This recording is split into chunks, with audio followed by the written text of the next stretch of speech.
Look what I can do.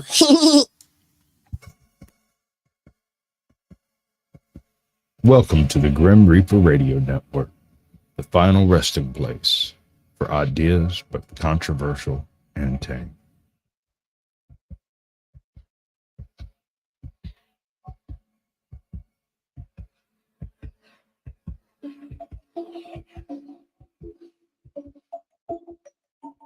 I am death, not taxes. I turn up only once.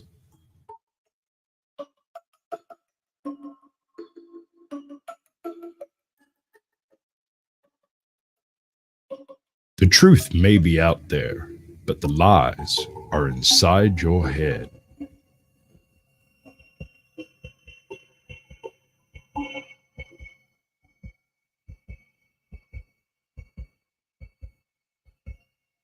Despite the rumor, death isn't cruel, merely terribly good at his job.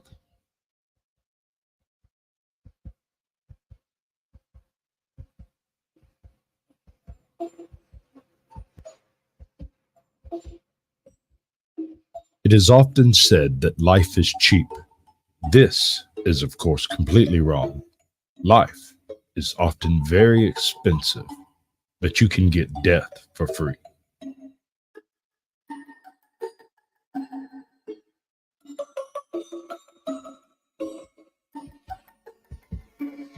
Do you not know that a man is not dead while his name is still spoken?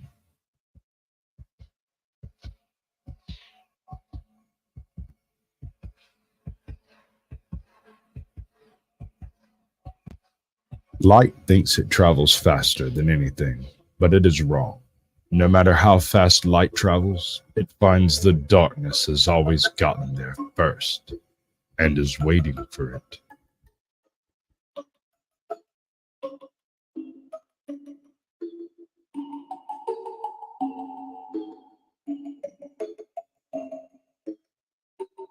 Join Grimm on his distinctly underground network.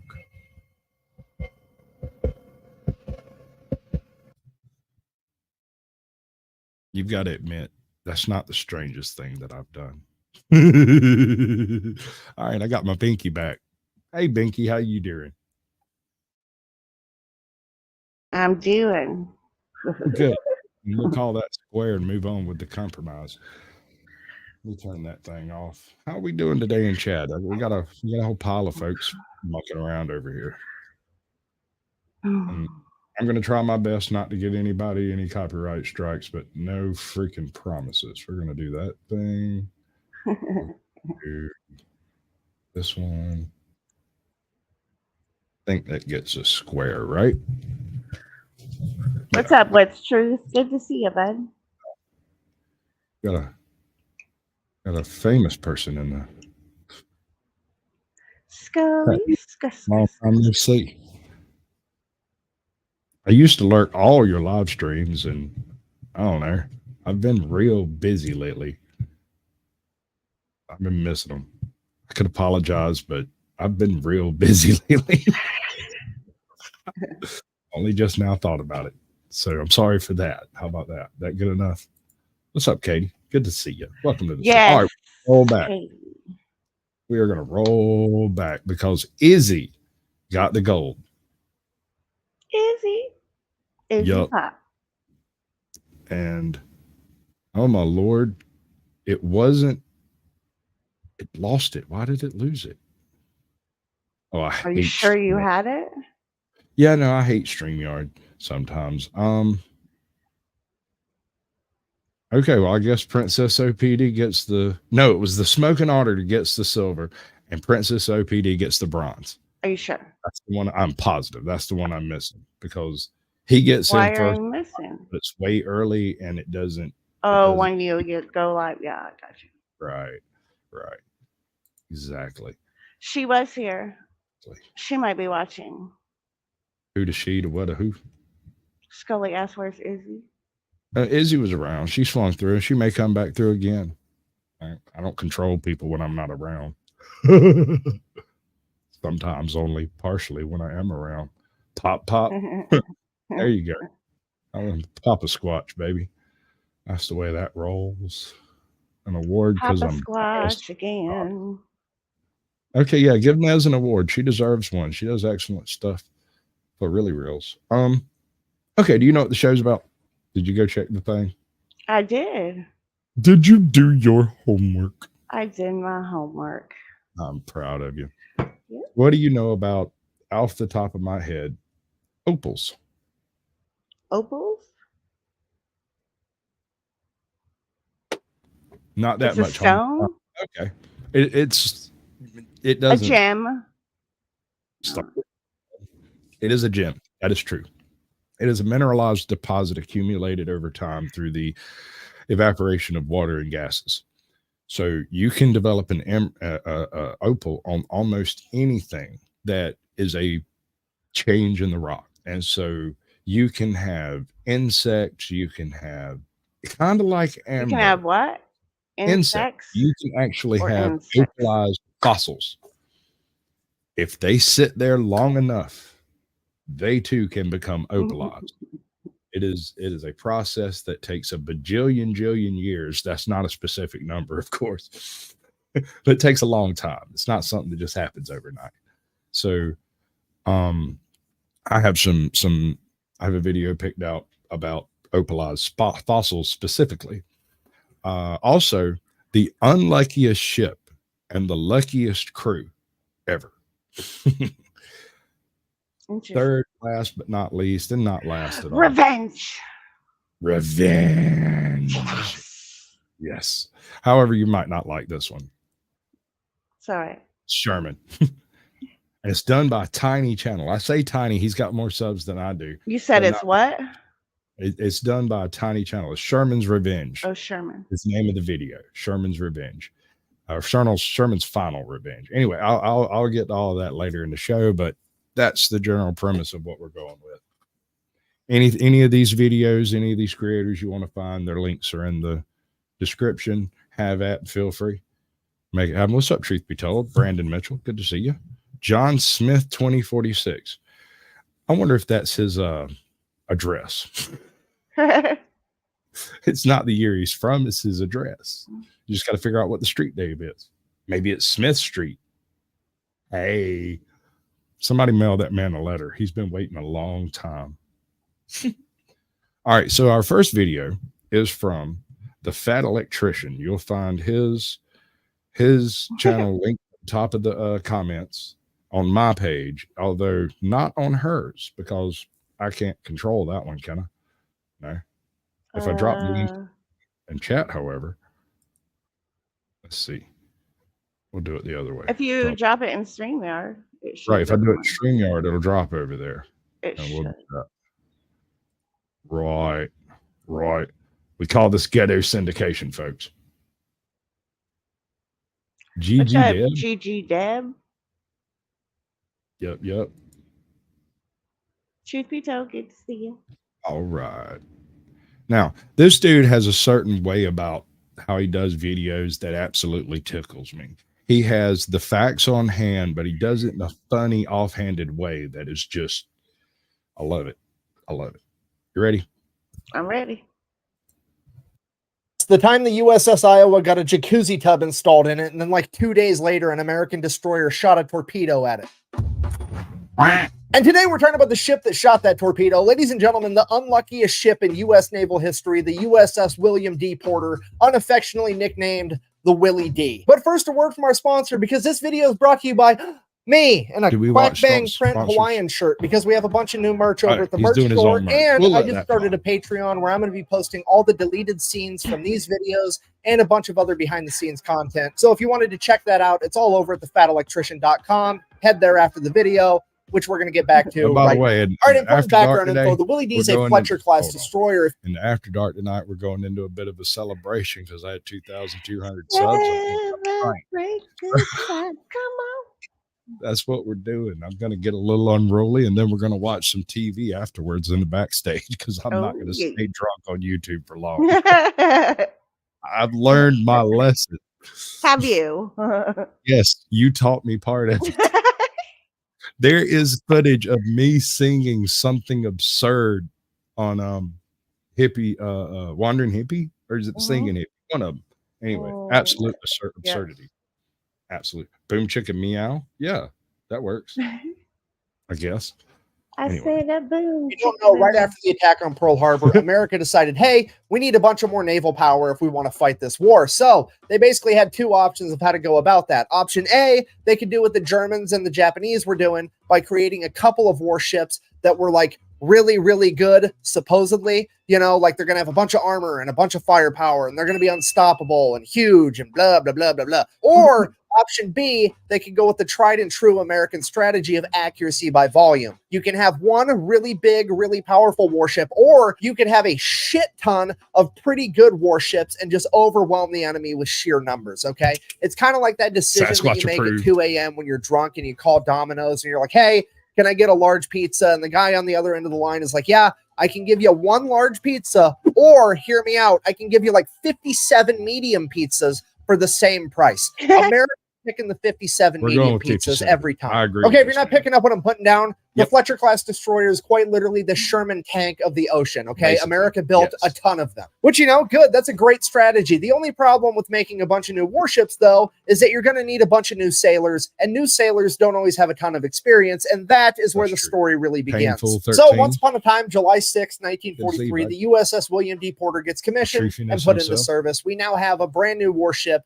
being crewed by presumably a bunch of rookies. And they're in need of their first mission. It's probably going to end up being something pretty easy, you know, where all the new guys can get their feet wet, get some experience, build their confidence up, something along those lines, you would think. But no, absolutely not. We're going to go ahead and send them on a super duper top secret mission where they are going to help escort the USS Iowa across the Atlantic Ocean to North Africa. You know, the same Atlantic Ocean that in 1943 was infested with German U-boats that were sinking hundreds of ships. And just to be clear, this mission is so secretive that nobody even involved in the mission knows what's going on until it's already happening. This is like the Snoop Dogg or Willie Nelson of secret missions. Okay, this is the highest level of secrecy that you can achieve. Why is it so secretive? Because on the USS Iowa is going to be FDR, the president, his entire Joint Chiefs of Staff, and the Secretary of State. And they're prettier to look at. So she has a point. They're going to meet Stalin, Winston Churchill, Chiang Kai-shek, different countries that are going to fight the Axis powers. And my favorite factoid of this entire mission is that the crew of the USS Iowa had no idea that they were going to be escorting the president, but at the same time, they had to make certain accommodations for the president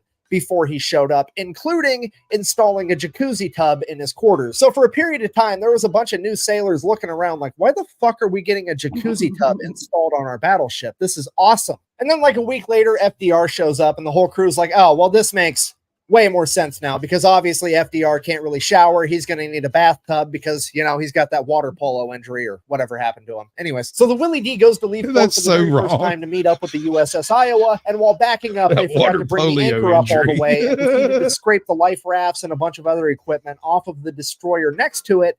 And then they bumped into like two more destroyers just trying to get out of the harbor. Well, now I want to make a point here. This is not a bad thing. This sounds like a bad thing. This is not a bad thing. If there are that many destroyers that you can't even get out of the harbor without running into a couple, you're in your hands. That's a good thing. Gully? Yeah, bro. He's already on his meds tonight. Yes, sir. You jump into him a little early tonight, bro. I'm on some. Had that tea, huh? Did you get your shipment? So they set out on this super secret mission escorting the president across the Atlantic. It's the USS Iowa being escorted by 3 destroyers, including the Willie D, and 2 escort carriers. Now, while they're traveling, they have to have complete silence to be as quiet as possible to not get detected by U-boats. Damn sure had and a that picture of includes Ron not Jeremy using on the the radio. Absolute radio silence. You have to communicate using signal lamps instead. So fast forward, we're like 24 hours into this 8-day-long mission. Everything is going great. Then suddenly they hit a rough patch of ocean, and the Willie D apparently didn't strap down all of their depth charges, and one of them just rolls off the ship into the water and fucking explodes. Okay, now the crew of the Willie D knows exactly what happened, but all the other ships have no idea, and all they know is that there was a huge explosion underwater near the boat that the president is on. Everything went from 0 to DEFCON holy shit like that. So they're thinking they're getting attacked by German U-boats. They break out into evasive maneuvers. Everybody's running to their battle stations, getting ready for a fight. And then the Willie D hops on the signal lamp and we're like, sorry, that was us. The whole radio silence thing actually comes in pretty clutch for the Willie D right here because since they can't talk on the radio, command has no idea of actually figuring out what happened. They're not going to know that somebody just forgot to ratchet strap down the depth charges. And they also can't get chewed out via signal lamp. So the whole conversation was pretty much just that. Hey, that was us. We're not getting attacked. The end. For now. And since this is the first of 8 days on this voyage, there's a good chance that everybody's just going to forget that this happened and we can all move on. Fast forward 2 days, we're now on the 3rd day of the 8-day voyage, and the USS Iowa goes full dog and pony show mode, and they decide they're going to release a bunch of weather balloons to be able to shoot their anti-aircraft guns at to show off for the president. So they get all these weather balloons up in the air, and then they proceed to let them float all the way across the continental United States from Montana to the coast of South Carolina before they shoot them down with an F-22 Raptor. Wait, that's the fucking wrong story. Sorry, the USS Iowa opens fire with their anti-aircraft guns. They're taking out all these weather balloons. FDR's super impressed, but then there's a huge gust of wind, and it blows a bunch of these weather balloons out of range and over towards the Willie D. At this point, the Willie D is like, oh shit, this is our chance to redeem ourselves. Quick, man those anti-aircraft guns. We got to take out these balloons. And that's exactly what they do. They start absolutely destroying these balloons. They popped every single one of them. They did a terrific job. So they pop all these balloons. The crew of the Willie D is just amped. They've totally redeemed themselves. Everybody's going to forget about that depth charge thing now. This is the best day ever. So the commander decides, not wanting to lose all of his crew's motivation, they're also going to do some torpedo drills, keep boosting up their morale, you know? So when you do a torpedo drill, you send the torpedo guy down and he takes the primers out of the torpedoes in the torpedo tube so that when you fire the torpedo for the drill, it doesn't actually launch the torpedo. So the chief torpedo officer goes down, takes all the primers out of the torpedoes, gives a thumbs up that they're good to proceed. I'm not praying Nightbot. The Willie D then picks a target. Now, bear in mind, he's trying to improve his men's confidence and morale. And what are you going to do if you want them to score a hit? You're going to aim for the biggest target, right? Give them the biggest opportunity to succeed that you can give them. So they aim at the USS Iowa, you know, the ship with the president on it. So the crew takes aim with the torpedo tubes. Commander gives the order, fire torpedo number 1. Click. Torpedo stays in the tube. Nothing happens. They wait a few minutes. They're like, oh, hey, we scored an imaginary direct hit. Good for us. Terrific. Commander gives the order again. Fire torpedo number 2. Click.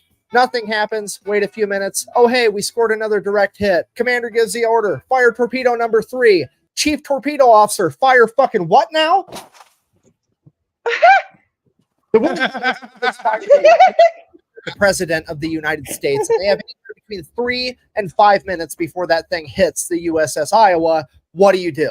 Obviously, you radio over to the Iowa and say, you need to move. We just shot the president. But we can't do that because we're under orders to maintain radio silence, remember? And if we break radio silence, some German U-boat might come out of nowhere and shoot a torpedo at the president. So they decide they're not going to use the radio, which is like not calling the fire department when your house is on fire because they're going to show up and get shit wet. Like, sometimes you just have to fight fuck-ups with fuck-ups, okay? But whatever. So they decide they're not going to use the radio. They're going to use the signal lamp instead. So this poor, what I presume to be an 18-year-old kid that was probably in high school 6 months ago, climbs up on this. Hold on. Can you imagine that? This dude like has been training for 8 weeks, 10 weeks, and he just gets a message handed to him. It's like, here, signal this to the Iowa. The Iowa with the president on it? Yeah. So we shot at the president. No, we shot at the Iowa, not the president. We were supposed to, but no, I don't want to know. I'm just going to send a message. Click, click, click, click, click. Lamp, probably having the worst panic attack of his entire life, knowing full well that if he messes this up, he very well may be partially responsible for killing the longest sitting president, both literally and figuratively, in American history. And the panic attack is starting to get the best of him because he's up there like 1 if by land, 2 if by sea. How many fucking lanterns do hang the signal? Don't move. There's a torpedo coming at you. So the commander of the Willie D tells this kid, signal the Iowa. Tell him there's a torpedo coming towards you. The kid sends a signal. The Iowa gets a signal and it reads as, and I quote, there's a torpedo moving away from you. So now the Iowa is super because confused. He just started training. Back. They're like, So the commander of the Willie D tells this kid, fuck it, just signal the Iowa, tell him to back up. Kid sends a signal, the Iowa gets it, and it reads, and I quote, "We're backing up," meaning the Willie D is backing up. So the Iowa's sitting there like there's a torpedo moving away from us, and the Willie D is backing up. I think they're getting attacked by a submarine right now. So they signal back, "Where's the submarine?" After hearing this, the commander of the Willie D finally comes to the realization that he would rather be the guy that broke radio silence than be the guy that killed the president of the United States. So he picks up the radio and calls over to the Iowa. He says something along. All right. Where's the sub? What sub? We shot at you. Wait, you know what? Screw this whole radio blackout shit. Give me the phone. Give me the phone. Give me, dude. I'm gonna start tapping it out in the hall if you don't give me that phone. We just shot at the president. We really need to clear this up because this is going to be an international incident and certainly a conspiracy theory.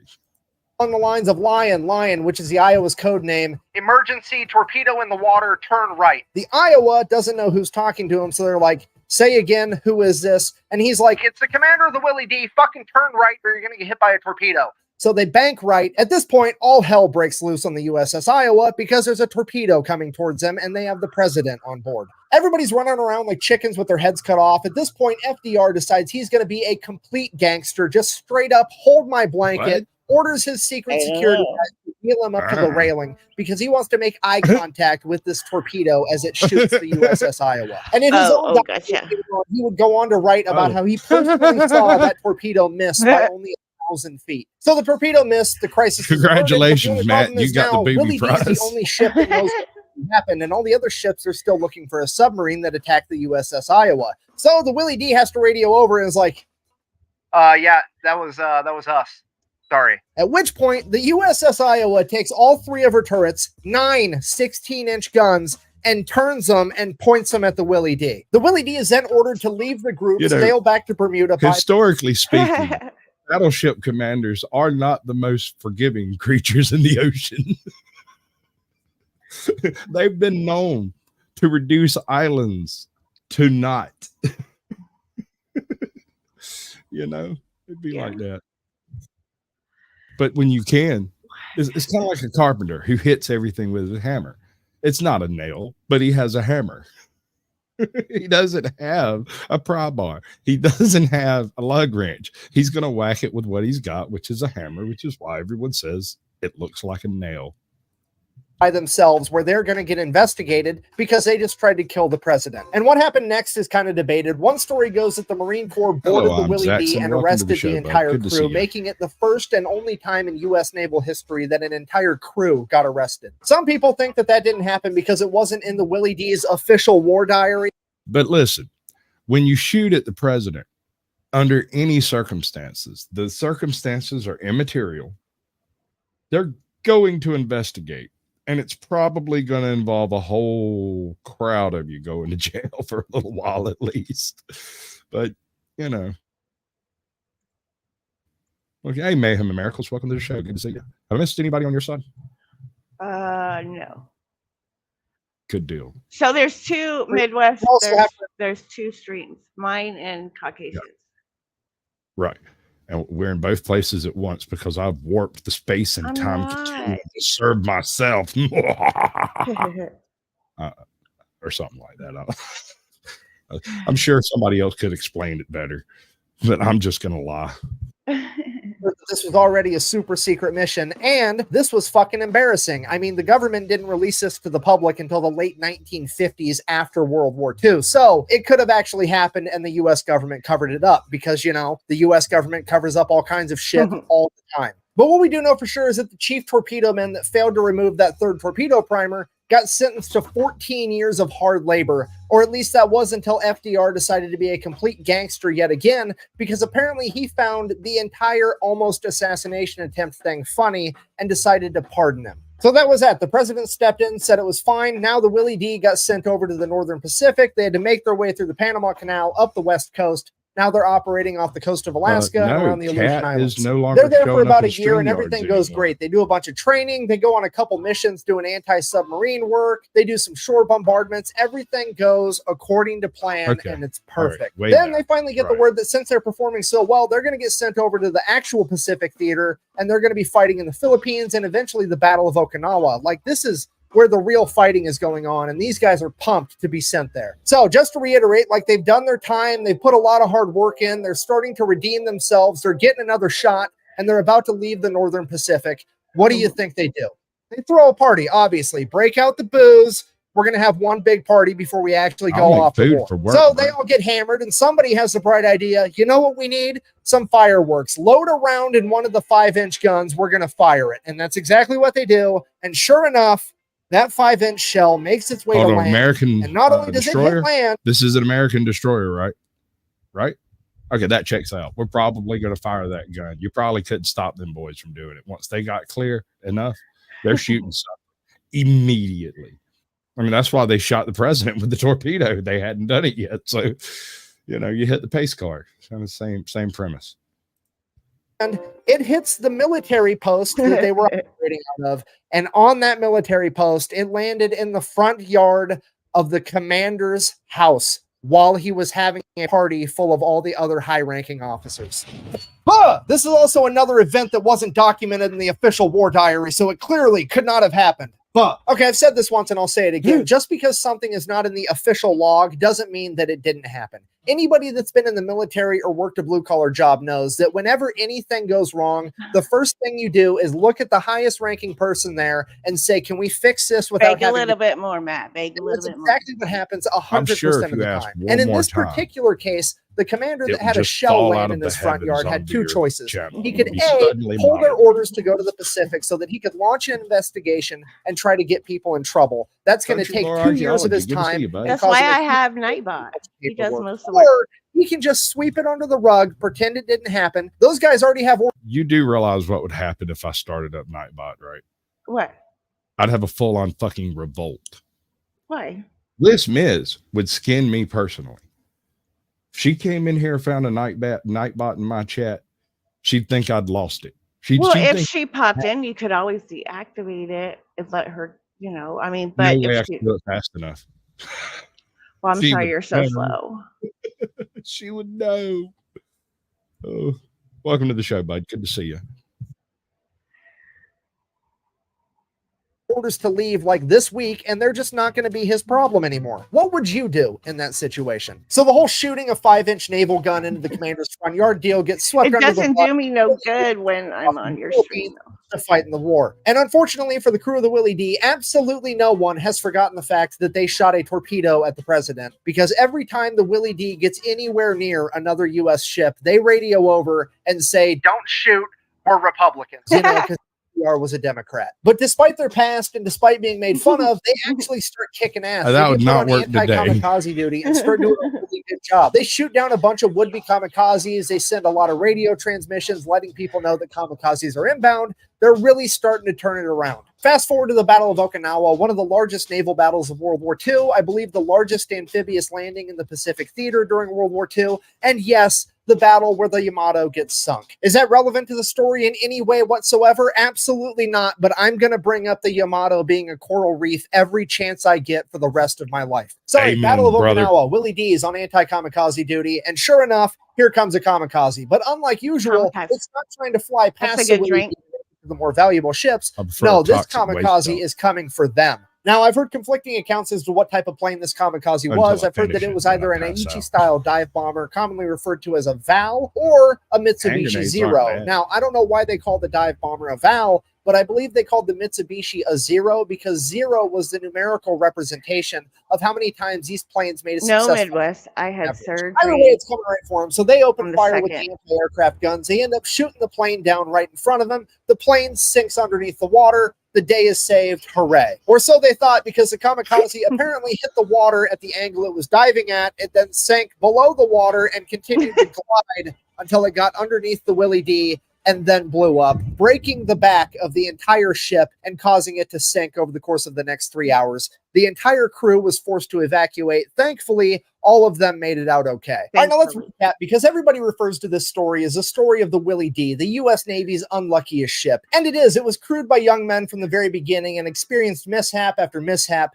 and would ultimately meet its demise after getting blown up by a plane that was underwater that it had already shot down. If that's not unlucky, I don't know what is. However, I would also like to put forward that this has probably been the story of the U.S. Navy's luckiest crew, because nobody else has done this much dumb shit and never had to for it. Leaving port for the first time, they backed into multiple other warships. Nobody cared. 24 hours into their first mission, they dropped a depth charge when they were supposed to be being quiet, and everybody seemingly forgot about it because it got overshadowed by the fact that they shot a torpedo at the president of the United States. When they were about to face consequences for that, the president stepped in and pardoned them. Then they went and shot a 5-inch artillery shell into the front yard of a base commander's house while he was having a house party full of a bunch of other high-ranking military officials, meaning that that is now 2 almost accidental assassination attempts on high-ranking people in the span of a year, but that just got swept under the rug. No big deal. Then, when they finally get their shit together and start turning it around and being productive members of the military and start really kicking ass, what I can only describe as divine intervention steps in and blows up their entire ship with an... Let me explain this for a second. Airplanes are not designed to crash into the water. They are definitely not designed to survive that impact and continue flying. They're certainly not designed to survive that impact, continue flying, and complete the mission. This has never been considered in the history of warfare. The idea has been floated. It is generally assumed to be a completely dead concept, not even blue sky science. And yet, we know for a fact at least once it worked. An underwater airplane that they had already shot down, and somehow all of them make it out completely okay. So in conclusion, I guess this has been the story of the unluckiest warship that was manned by the luckiest crew in U.S. naval history. Thank you for watching. Best way to support the channel is go buy some merch over at thefatelectrician.com. I hate Quack bang out. In the after show. Oh, I can't wait till I do my merch. I'm doing my own merch. Sorry. You got to tap in over here and let me write some of your merch phrases. Oh, yes. Mainly, I go through your shit until I find something stupid you say, and then we put it on a t-shirt. Sounds good to me. Money, money, money, because no matter what, justice is always on my side. Damn right. She's even on your back. Right behind you. Yep. Right? We can do it. We can do it. All right. Second video tonight. By the way, ATL, I sent you a link. You're just an old daddy. How to do things. You know, and all come in here bitching and then bitching. What she's doing. I seen it with my own eyes. There's something wrong with us. Definitely something wrong with us. Y'all forgive me. You know what? No forgiveness needed. Yeah. I was walking through the Waffle House today, went and got some breakfast this morning. And the cop that arrested me on my first DUI charge was sitting in there. He didn't recognize me right off the rip. And he sat there and he kept looking over at me and looking over at me and looking over at me. And then when he got right up next to me, his wife goes, "That's Sasquatch," and kept walking. And I was like, that didn't just happen. And then he comes back in. He goes, "Man, I know you. Where do I know you from?" I said, "You arrested me." Where you know me from? He's like, "Oh yeah, okay." And he walked away. I'm like, I hate that. Like, there's this small town. This man could have known me 9 million different ways. We could have ran into each other at the hardware store, but no, sir. He arrested me. I deserved it. DUI. You know, it'd be happening. This is Rex's hangar. He does some phenomenal World War II fighter stuff, airplanes in general, you know, pretty much anything aero involved. Pretty well covered. What in the world just happened? All right. I got a assumption that my shit's fixing to melt down. Don't judge me. Technical difficulties. Melting. Oh, yes. No, ain't working. Audio, no. Before the Second World War, before such aircraft as the Bell It's working P-39 now. Airacobra, It's working now. It wasn't, but it is. It was an the engine. Republic P-47 Thunderbolt, and the North American P-51 Mustang, Oh wait, there were two it's my aircraft signal. that paved the way for monoplane fighter development in the United States. One was the Curtiss can do it, little buddy. P-36, an aircraft already featured on this Come channel, on. and which was the direct You can precursor do to it. the P-40. You can do it. Another You pioneering can do monoplane it. fighter Send was the the freaking Seversky signal. P-35, which is the focus of today's video. Melbourne, California. Today's video is also very kindly Melvika. sponsored by Icarus Art, who It's good produce enough. aviation-themed prints and posters. It's a green space Whether you're flower. into That's Catalinas, not smiling. Corsairs, Stukas, Spitfires, or Ansons, there's sure to be a piece that Did takes I your miss two? fancy. And if not, they're No. constantly adding new Okay. designs and art pieces to So their that's not Taking collection. care of the baby. Purchase them as printed canvas or Taking posters, care of my baby. and that's right. they come in a variety of sizes to suit your desk space or your office or living room walls. So to check out their collection, click on the link below or go to icarusart.net and use the code REX to get a 10% They discount really on do your have some order. cool shit. Now, let's take a closer some of look the at the best Catalina Seversky posters. P-35. The P-35 can trace its origins back to the SEV-3, which was the first aircraft developed by Check it the out. recently formed Seversky Aircraft Company. Founded in 1931, We have gone through a couple of Rex Hangers videos before, and as usual, I'm going to give the usual commentary to it. Hey, looky there. Hold up. Bam. Bam. Baby justice. Right? It's amazing how virile Sasquatches are. Did that from 1,000 miles away. Waka waka. Anyway, he does excellent work. Rex's Hangers is an excellent channel. All of his details are straight on point. He doesn't have any humor involved in it, but yeah, no, it's factual. It's good enough. Yeah, no. What's up, Ghost Eagle? Good to see you. it was in fact a revival of the Seversky Aero Corporation, which itself had been founded back in 1923. Now, that company had never actually produced an aircraft itself. Instead, they focused on manufacturing instruments and parts, and it had not been big enough to survive the Wall Street crash of 1929. The SEV-3 was the work of Alexander de Seversky, the company founder, and Alexander Kartveli, his chief designer. Seversky had a long association with aircraft. He'd served with the What's up, Imperial Strictly Russian Air Strange? Welcome to the Services show, in the bud. First Good to World see you. War, becoming a flying ace with 13 victories, before fleeing to the States in 1918 to avoid the turmoil of the revolution. Also hailing from Russia, Kartveli was a gifted engineer who had spent most of his professional life living in France, before emigrating to the United States in the late 1920s. His name might be familiar to some viewers of this channel, as Kartveli's list of aircraft designs includes things such as the P-43 Lancer, the P-47 Thunderbolt, the F-84 Thunderjet, the F-84F Thunderstreak, and the F-105 Thunder Chief, just to name a few. True that. But those achievements were, for the moment at least, ahead of him. As far as debut aircraft went, the SEV-3 was quite impressive. It was an amphibious, three-seat, low-wing monoplane that, in a time when biplane amphibians were still the norm, represented a huge upgrade for its class. It was powered by a 420 horsepower Wright J6 Whirlwind, and this, along with its sleek all-metal design, allowed Seversky himself to set a new world speed record for the type of 179.7 miles an hour, which was around 289 kilometers an hour. I got you. Its performance was good enough that Seversky believed it could easily compete for military contracts. All right, let me explain my opinion on skill, luck, and talent. You can be skilled and untalented and lucky. You can be unlucky, talented, and skilled, and that doesn't matter if you have luck at that point, because you're just that damn good, talented, and then you put in the 10,000 hours for the skills. That's good. But if I've only got to do it once, or I only have one shot at it, I'll take lucky every day of the damn week. Because you only got to do it once. You only got to get lucky one time. What's up, Trinity Trails? Good to see you, bud. Welcome back. Right? With Here we this in go. mind, the floats were removed and a pair of fixed main landing gears with aerodynamic spats were installed instead.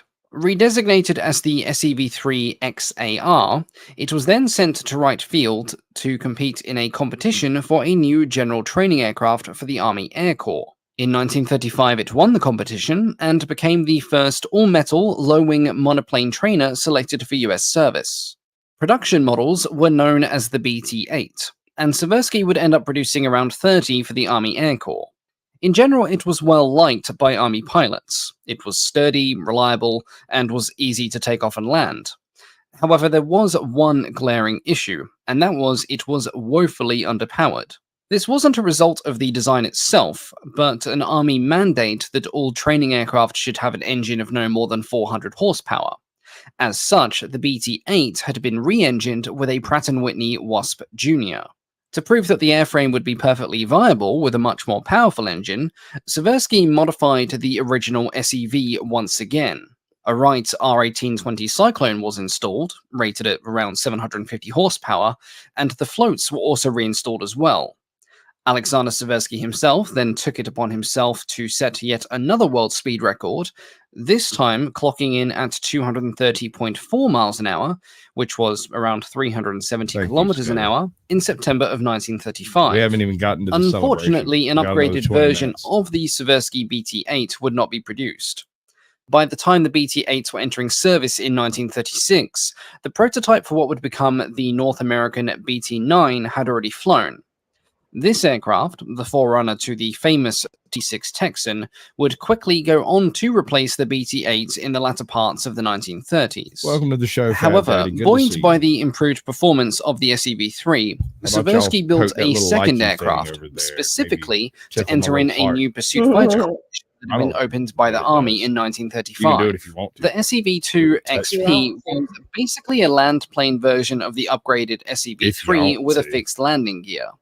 It inherited the aerodynamic spats from the SEV-3 land plane, and it mounted 3 machine guns, a 50 caliber and a 30 caliber weapon in the nose, and a 30 caliber in the rear for defense as well. Built as a 2-man aircraft in a time when the single cockpit fighter was the norm, and not looking like the sleekest aircraft around either, that's like range that Seversky felt confident of winning the upcoming competition. If you want to, man. Luckily for Seversky, the Listen, let me explain to you how YouTube sees it. You give me a bunch of thumbs up, that's good. They pay attention to that. They'll send this out to somebody else somewhere, right?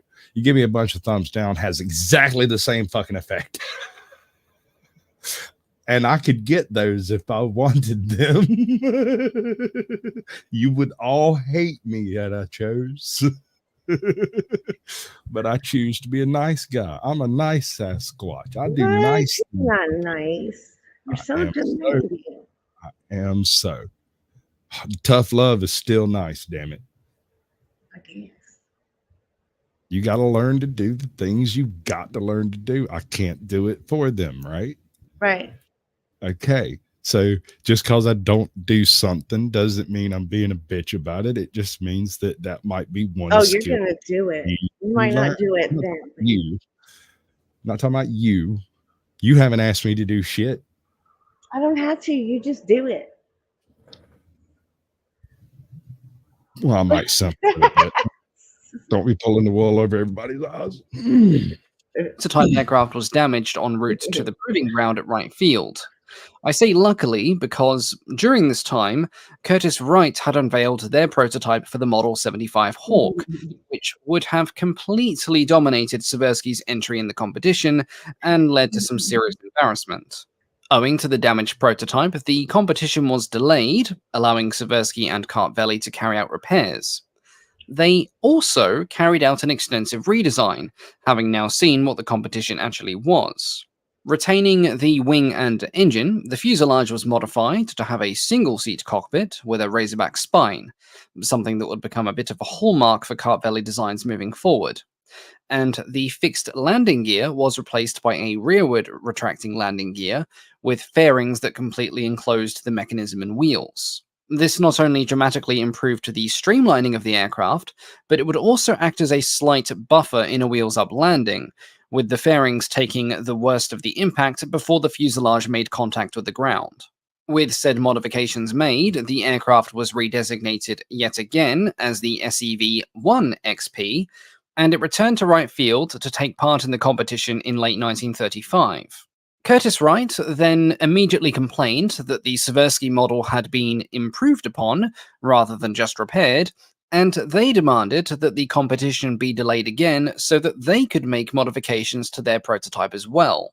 Fast forward to early 1936, and both sides had finally stopped complaining for long enough that the Army could actually get on with things, and then the Army immediately complicated matters by stipulating a change in power plant. One of the conditions of the competition had been a top speed in excess of 300 miles an hour, and thus far neither aircraft had achieved this. One problem had been reliability issues with the early versions of the Wright Cyclone, which were failing to produce their advertised horsepower, and the Army pushed for a change to the Pratt & Whitney R1830 Twin Wasp, which promised to deliver upwards of 850 horsepower. This turned out to be something of an exercise in futility, as it turned out, the engine barely managed to produce 750 horsepower on a good day, rather than 850, and during the final tests of the competition, the Seversky prototype only achieved a top speed of 277 miles an hour, which was over 10 miles an hour slower than when it was running with the Wright Cyclone engine instead. That being said, the Curtiss prototype was faring even worse with the engine change, and although the top speed requirement wasn't met by either aircraft, Seversky was awarded a contract to produce 77 fighters as the P-35. The production P-35 differed from the prototype in a number of ways. Firstly, it had a more powerful engine, the 950 horsepower R1830-9 version of the Twin Wasp, a version that actually produced its advertised horsepower for a change. The carburetor intake was moved from the upper cowling to a position on the side of the fuselage where it met with the wing. The landing gear fairings were reduced in coverage to save weight, it's all very although they technical. were still useful in the wheels of excellent information, but it's all extremely technical. My man goes through step by step, telling you every change to the design from the birth of this particular type of airplane all the way until it is fielded in the military. However, in the case of this airplane, it wasn't fielded in the American military. It was sold to other countries, and they used it against us, which turns out to be an error because it kind of sucked. The thing is, it stayed in development for so long that by the time it was fielded by these other air forces, we were already mucking around with jets and stuff. So, like, sure, sell it to them. A variation of it eventually developed, I believe, into the P-38, which is one of my favorite airplanes ever. Thunderbolt. Dun, dun, dun. Opalised fossils. Yes, no, maybe. Yes. Hello, and welcome back. Before we get into that, let's see what y'all say to this one. Bam. What's up, Gimmickless? Good to see you, bud. Everyone says skill is most important. Luck, second. Talent, 3%. I disagree. Talent. Skill has its place. If you don't have the talent to perform something, learn to do it. Develop that skill. But if you only got to do it once, do it 5 times and hope you get lucky until you develop the skill. And you never know. You may actually have talent at something. You won't find out until you try. So the best baseball player is currently in some Cambodian rice paddy making rice and has never put his hands on a baseball. The greatest soccer player plays baseball for like the Bush League Rattle Diamonds, you know, like he's never touched a soccer ball. The greatest football player on earth is probably running across Kenya right now and has never seen a football.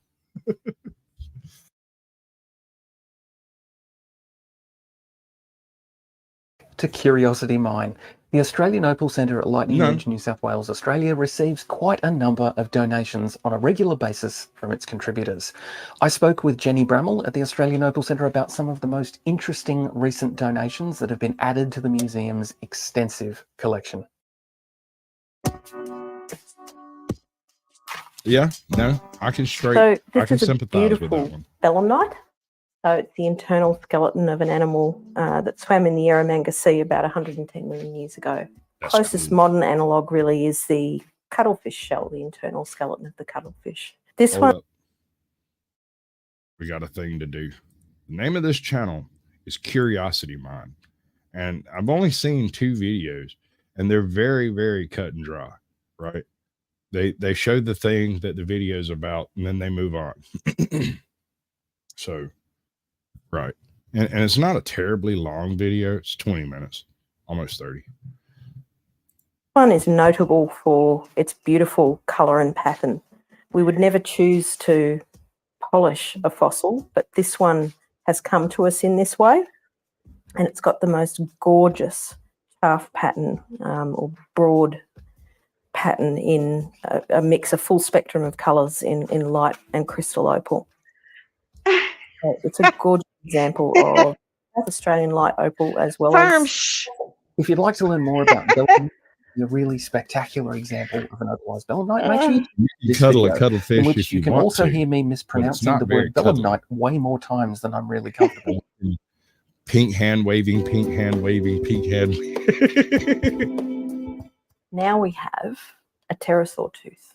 Now this is literally rarer than hen's teeth. Pterosaurs are the flying reptiles that were here when the dinosaurs were on the land, and the plesiosaurs and ichthyosaurs were in the sea. And they had these long pointed teeth. This one's missing the tip, but it's otherwise in spectacularly good condition. This is one of 3 pterosaur teeth preserved in opal in the collection of the Australian Opal Centre. We have a researcher who specialises in pterosaurs. You don't have to develop a skill to show your talent. Year, and I can't wait to show her this piece. So you're born with talent. You have to come across the circumstance where that talent exposes itself. But he's saying that he doesn't like to show his talent because of his, ADHD. So he has to come up with a skill to manage those to be able to showcase his talent. At least that's how I see it. You see what I'm saying? He's saying he hates he doesn't everything he's good at, all his talents he's good at, he hates doing because of XYZ. Well, if you develop a skill to take care of XYZ, you'll be able to showcase your talent. No? That is true. That is true. Most people don't get paid for their talents. It's just like that chick who can whistle all the bird calls without ever having, practice. She just hears them and can, no problem. Or the ability of perfect pitch. That's a talent, right? It's not exactly a skill. It's not something you learn to do. You don't practice perfect pitch and become perfect pitch. You can, but it's difficult. It takes a really long time. But being born perfect pitch, that's just something you can do. Some people whittle. Some people look at a stone and see a shape inside it that just wants to be released. These aren't things you can really teach, although an individual can learn these skills if given the 10,000 hours necessary. Yeah, you're sitting over there double dogging, ain't you? I know you. What you are you don't talking love about? me. You don't love What me. are you talking about? How many panels you on right now? Tell me. No, I'm speaking of my channel. Don't you shame the devil. My channel. Your channel. Yes, ma'am. I was talking, conversating, but I was muted, and the only one that caught it was Furman. You sure did call me out. I know. I sat and watched you. I was wondering how long it was for you to catch it. Some bitch. Right. You just tell me the whole story. It'll be fine. The owner of this piece brought it in quite some time ago and wasn't sure what they had and asked us. And as soon as I saw it, I thought, I think I know what this is. And I confirmed with Dr. Elizabeth Smith, and we were really amazed to see this. And we were really concerned we'd never see it again. But 2 or 3 years later, the same person came back and had decided to donate it to the collection. So now it will be available for research, which is wonderful.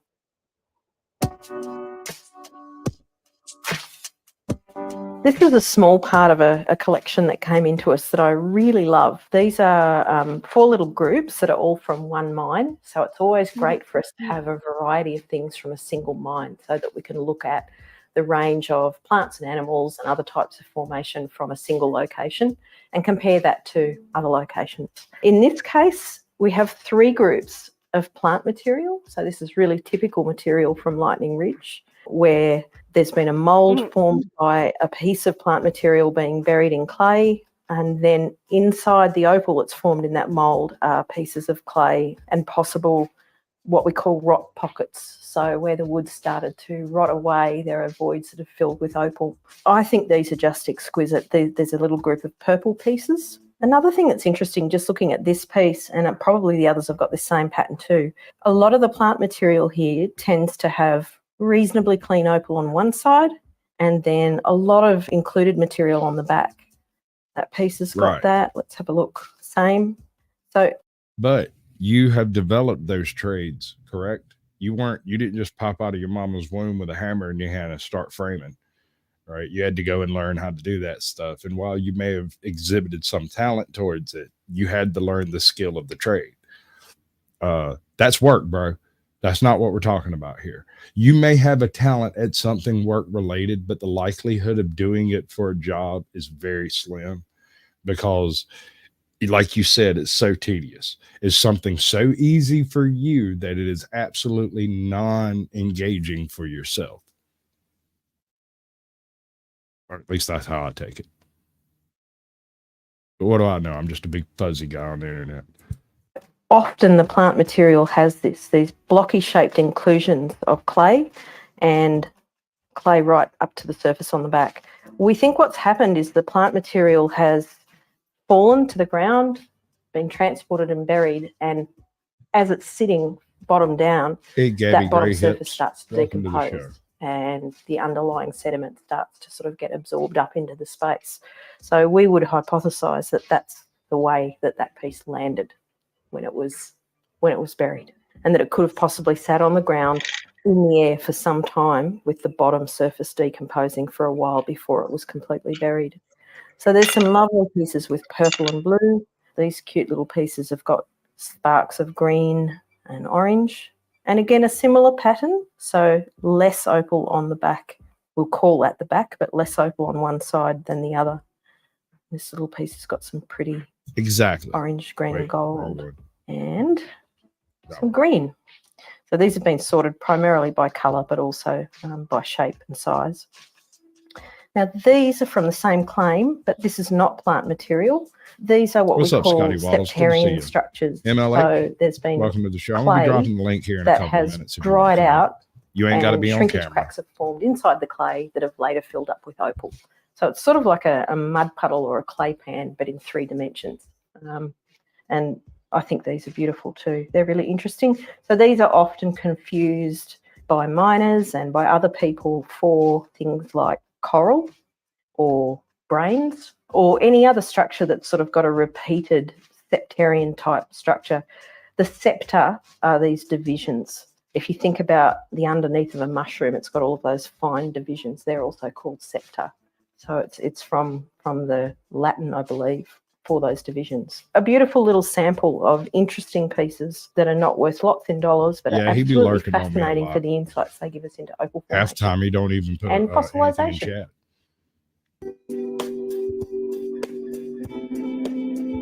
This is part of a collection that I really, really, really love that came in from a miner who had put aside interesting things over 10, 15, 20, 25 years worth of mining all around Lightning Ridge, all around the opal fields, Whitecliff, Sandamuka, Coober Winton, everywhere. Miners have these collections on their kitchen windowsills and in their glove boxes of things that look different.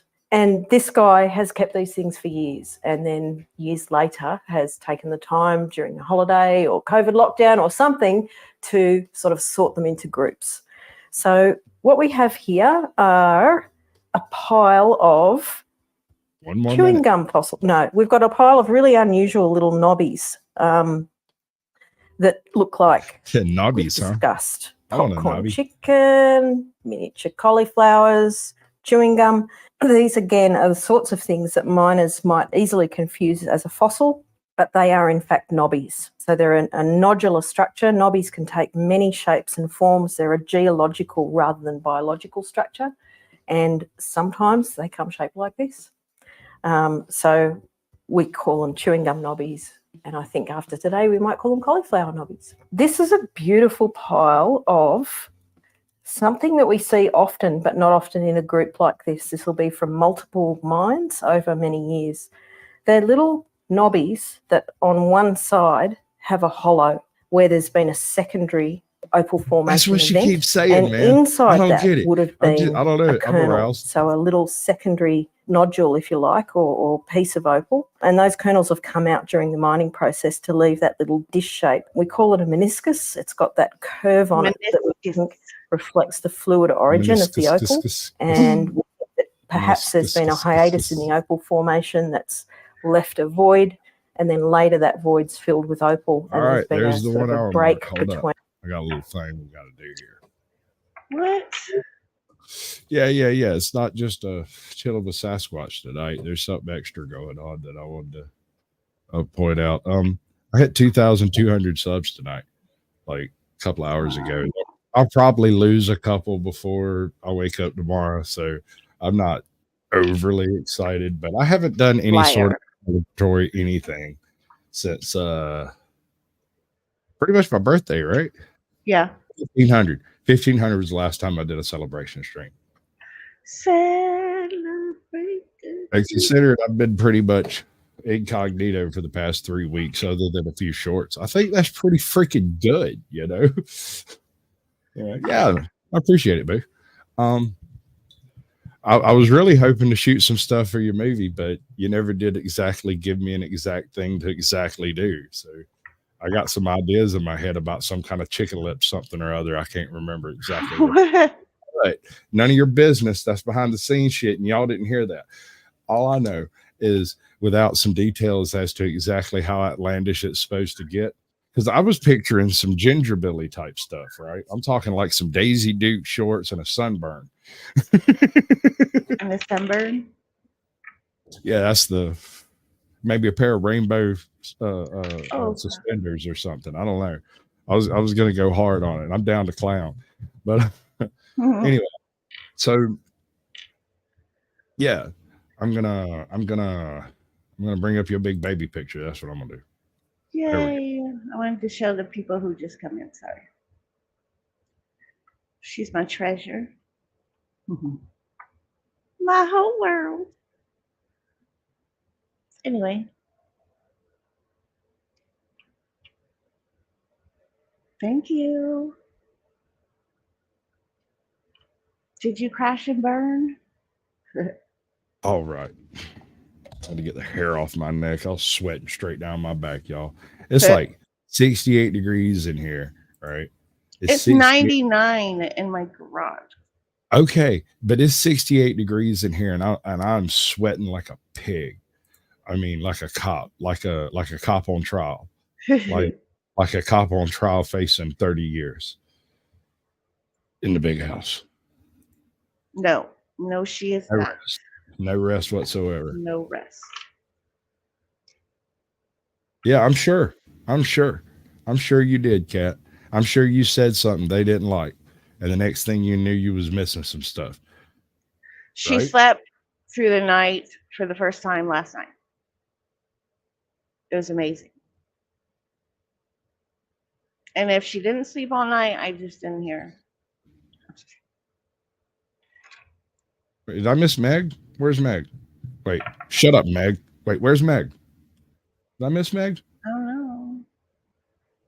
Thanks, Scully. I really want to get a hold of her sound, because if she had better sound, she'd have an excellent channel. Oh, you're too kind, Gabby. Too kind. Oh yeah, I was doing stuff. Is it going to upset you if I end your stream? No. No. I only have 4 people, but they're 4 awesome people. Y'all go over to Caucasian. I'll put the link. Yeah, I'll give it a few minutes. I'm going to go ahead and drop the link over here for StreamYard. MLH, you don't have to come on camera. Scully as well, you don't have to come on camera, but you Scully do have has to go pretty fucking quick. Like, I ain't gonna be sitting around with some rando sitting on my fucking panel without knowing who the fuck it is. That shit's not happening. I'm not going out like that. I don't care how drunk I get. Yep. So later, firm. It's good to see you, bud. Appreciate you coming by, even if it was over there. Oh, can you show me something, please? Like what?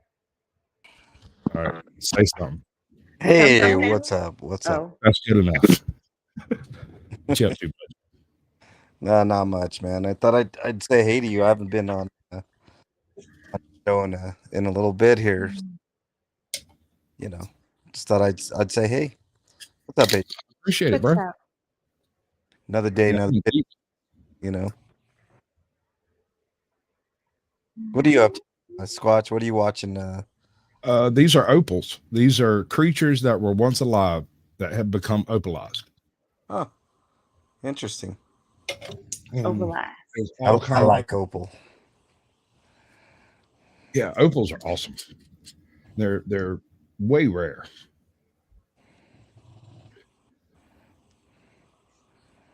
You can end it. No. I got it muted.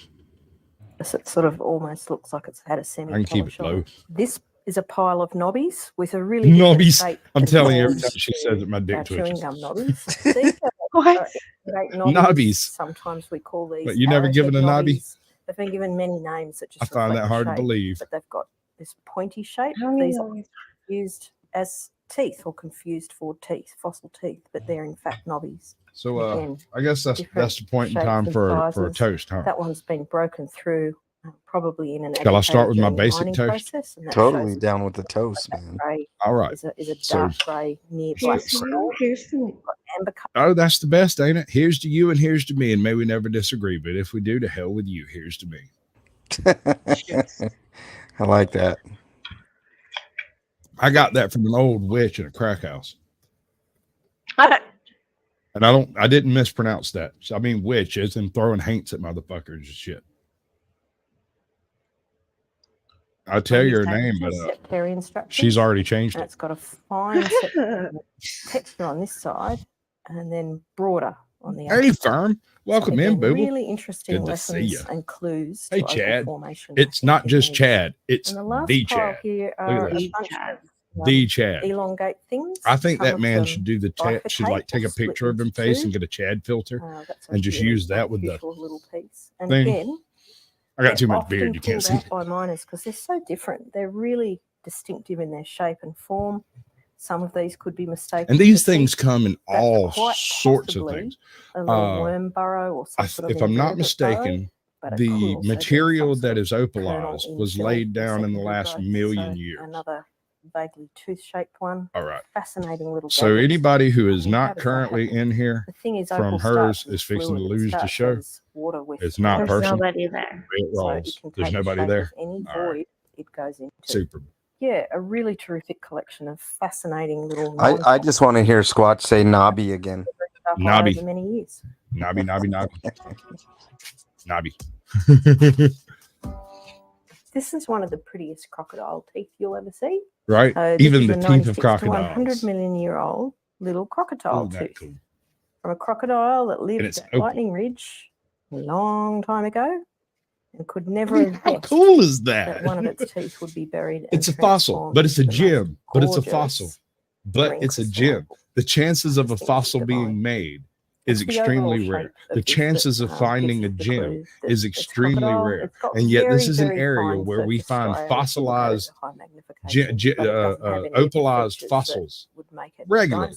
That is phenomenal. Beautiful. It's crazy.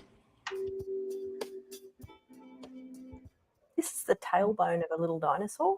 I'm not sure exactly which kind. Hey, Squatch, I got to take off real quick here. Yeah, man. I'm not trying to hold you up. I just love each and every one of you like a brother and a sister. Yeah, man. But I will be listening. Got some lovely black. Okay. And later, guys. It's got a little bit of the neural arch and the neural canal. So that this man section hates here, me. you can see. You know, it takes him a second to get out. He'll miss that part. Hey, the lights. Wiring Wait, I that want to show. directions from the brain of this little dinosaur down to the tip of its tail. Look. All there, Hold up, hold up, most of the hold up, neural hold up, arch, hold up, the hold up, bit hold that up. would Let have me sat do on the thing. top has gone, but it's a Oh, very that's cool. delicate, beautifully preserved These piece. are my, yeah. Dinosaur that was at Lightning Ridge around 100 million years ago. That's really neat. Awesome. And going gold prospecting is how I found. These are polished, of course, and these ones are, right. I still have to get polished, but yeah. I was just fixing to ask you, did you polish them yourself, or do you know someone who's a rock hound? I know someone who's a rock hound. Right. I knew someone who was a rock hound, and everything I ever learned about geology and rocks, I overheard while smoking massive amounts of weed with him. Oh yeah. Yeah. No, I don't study geology. I'm a paleontologist. Right. Yeah. Given my choices of things to look into, I'm a paleontologist. So, right. Right. So the YouTube paleontology bit is kind of a joke on the fact that it is my favorite subject when it comes down to it. It's probably a good thing that she's your ex then, bud. That thing's going to lose so much money. I hope she married a rich guy and left you alone. Wait, that didn't come out right. I'm sorry, dude. I'm sorry it didn't work out for you. I'm not good at this. If you want a morale boost, you might want to call somebody other than Sasquatch, because I'm liable to tell you the truth when I'm not paying no attention. These are mammal bones, mammal vertebrae for the most part. Dinosaurs that were really small when they were adults. And we also had some really decent sized mammals. So I'm looking forward to some. Did y'all know and the other that mammal, if you use a YouTube's proper channel name, right, even poop can be opalized. Here we have a little coprolite. Maybe that's what those knobbies were. I don't know who pooed this poo, but it's a really neat little thing with a nice pinched end. I wonder if it smells. What's up, Smoking Auditor? I've been waiting on you. Did I miss you earlier? I bet I did. I know I seen you. Because it looks like a poo, because of its overall shape. Sometimes poos are poos because you can see what's. If you get a chance, go check out Poopy Archaeology. In this case, it's a pretty good channel. That's unlikely. He's got this one hominid rat that I believe should have a bajillion views. So because it's translucent opal, I can actually use a light to look through it, and I can see that there's no internal structure preserved. But it's the overall. Oh yeah, baby. You know we're gonna have a good night. I'm already drinking. We can't be 100% sure. There's that. One day I'm gonna fix my Cash App and we'll have an actual drunk stream. I'll let y'all pay me to get absolutely verschmoozled, but I will have to have someone else close the show out. These are lumps of claystone with little lumps of potch all through them. You might think that they are tiny knobbies. Opalised by Nobby. But in that's fact, what she said. What they are many little gastropod mollusks called melanoides. If we look at this, you got silver. Really I almost missed it, and I do apologize. Izzy got the gold, you got silver. Y'all showed up at the same time. Like I was in the process of typing test in when y'all popped up. Just see the side. Because everybody knows I test my testes before the test the testes. Knobs on the tops of the spirals in these little lumps that are packed with them. Here's another one that you can see in part. And there's a cross section straight through a shell that's been in that direction. These are terrific. These are one of the few sort of mass mortality, coolest opalized fossil I ever saw. Lightning Ridge. I don't know if it's still there. Individuals but have been buried together. Atlanta it's possible that they all died Natural at the same Museum time. over here it's possible has a collection of opalized fossils. I assume they're from Australia because that's the only place I know of. These are known. You have a good dinner, bud. So it's possible that's what's going on here. And they had a sea urchin, an opalized sea urchin shell that was broken in half, but they had two different shells and two different halves set together, but they weren't the same size, and they were clearly not the same creature, but it gives you an idea of an entirely opalized. It's really cool.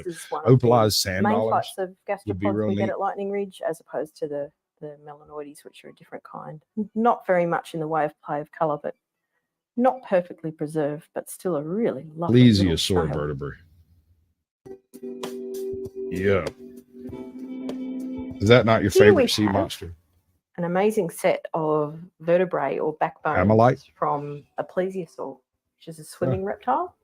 These are actually from Andamooka in South Australia. And Andamooka, if I was come under to your the house and Blue Sea hijack your at the phone time that and the, take a picture of something Opal-bearing and put it sediments were on being your laid YouTube, down. will you So leave this it is a there? marine reptile. It had 4 flippers. Some people compare them to. How do you get a seals, lowercase just in F? their Oh, I body guess form. it's because So the they F call on your them name the is lowercase. I guess that makes reptilian sense. seals. Some Okay. of the plesiosaurs had really long necks, and some of them had shorter necks. And the ones with shorter necks are also. I used to likely use a to picture of Loch my Ness dog monsters.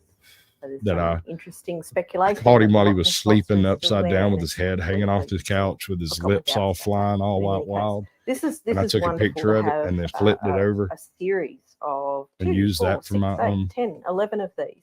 It's not a complete series. I may or may not have laid them out in any whalebone order oil. that makes sense Hold up. anatomically, but they're wonderful. Something that's I think interesting you is that misspelled that. aquatic animals Don't you have mean really differently shaped W-E-L-L? backbones A to whalebone land-living or oil? terrestrial animals, because they're sort of in the water with the water supporting bother. them and putting pressure on them from all All right. directions. So the backbones tend What's to this be one? more or less Ichthyosaur round in vertebrae, section, same whereas ballpark. the Pine cones. backbones Let's check out of some pine cones. I want to land-living see some pine animals. cones. Now, something to remember. Damn it. That's not right. 2 really exquisite All little right, screw it. mussel shells. Bivalves mussels to Freshwater start with. bivalves from Lightning Ridge. 96 to 100 million years old. And Back in the these are day, in superb long condition, ago, really in little the damage, evolutionary period very of light conference, agitator wear pine from the cones mining weren't like process. they are today. There are at The least cones a that dozen were and developed were probably typically more very, very species small, of and the bivalve seeds were mollusks found virtually at Lightning Ridge. microscopic, little more than And spores. that suggests to us that we had The a really development rich of environment the with lots of pine different seed, niches that or pine nut, as it mollusks were, could make a living in. is Some of them would have been don't make you down in well. the bottom of the river, some of them would have been on the weeds on the side, and so on. So there's some study Okay. underway on that at the moment. But what if it's a and we're whale really oil? looking forward to hearing the outcomes. What if it's of a that. whale But bone? these are superb. These have What if got it's a whaling really boner? beautiful play of colour. We're very I fortunate. don't know. I that might they have been haven't reaching for been that last put one. to a lavatory wheel. Yeah, they're amongst the jewels of the collection for sure.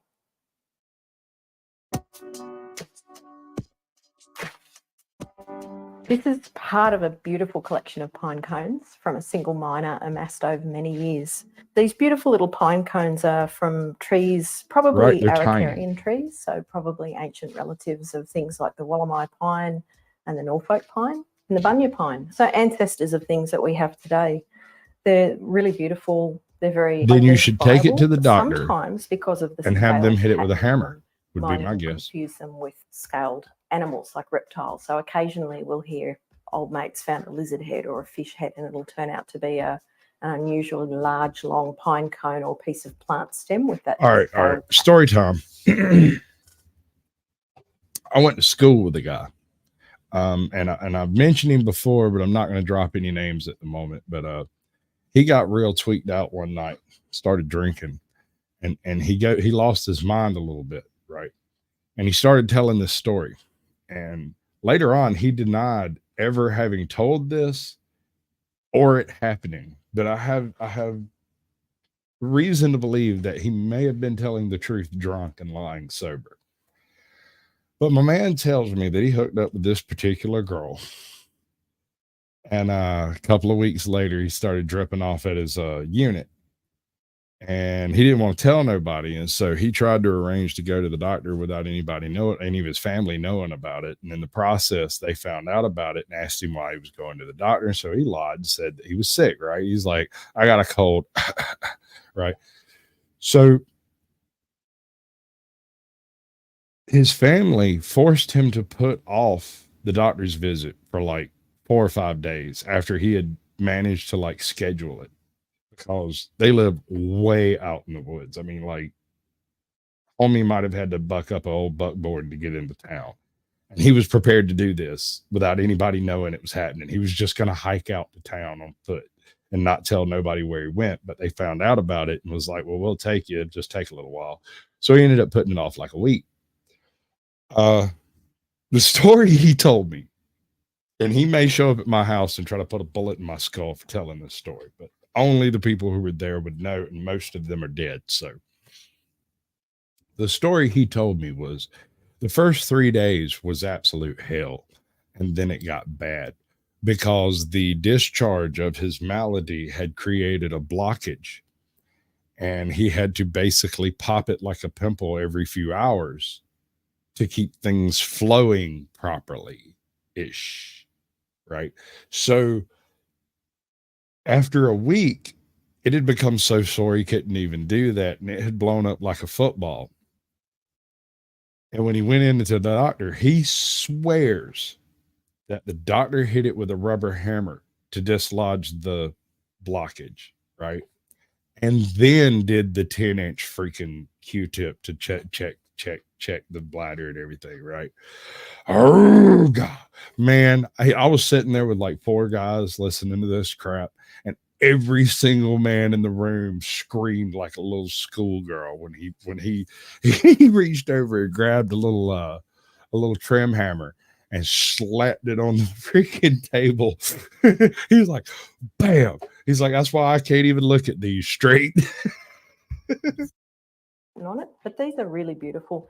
They're often compressed. So if you knew our from doctors one side down to here, another. So they've he's not probably the fallen worst. off the tree while they're still soft and green, and just under their own weight started to just compress and sort of sag into the ground. And like a lot of the plant fossil, often beautifully preserved on one side and a little bit gungy on the other side, probably from where they've started to rot on the ground as they've fallen. Occasionally, we find them with Time little has come, the stems walrus said, to speak of many things, and of shoes, of occasionally we ships, and find them sealing wax, of cabbages, where and they've of kings, fallen of why and the sea actually is landed boiling sort of hot, on and their whether head pigs or on have their wings. tail, possibly into soft sediment, because otherwise they just tip over, and then you see them compressing down this way, which is unusual. So again, telling us things about what they were actually doing and how they were moving when they were still part of a living plant, or just recently part of a living plant. Original There's been artworks, very little research done on the conclusion, plant and fossil in the thanks. Australian Opal All right, we're Centre moving on to the collection. next one. So if there's a paleobotanist Okay. out there who's interested in working on our Now, I have City's mentioned this population previously nearly- on the program. If you are not familiar,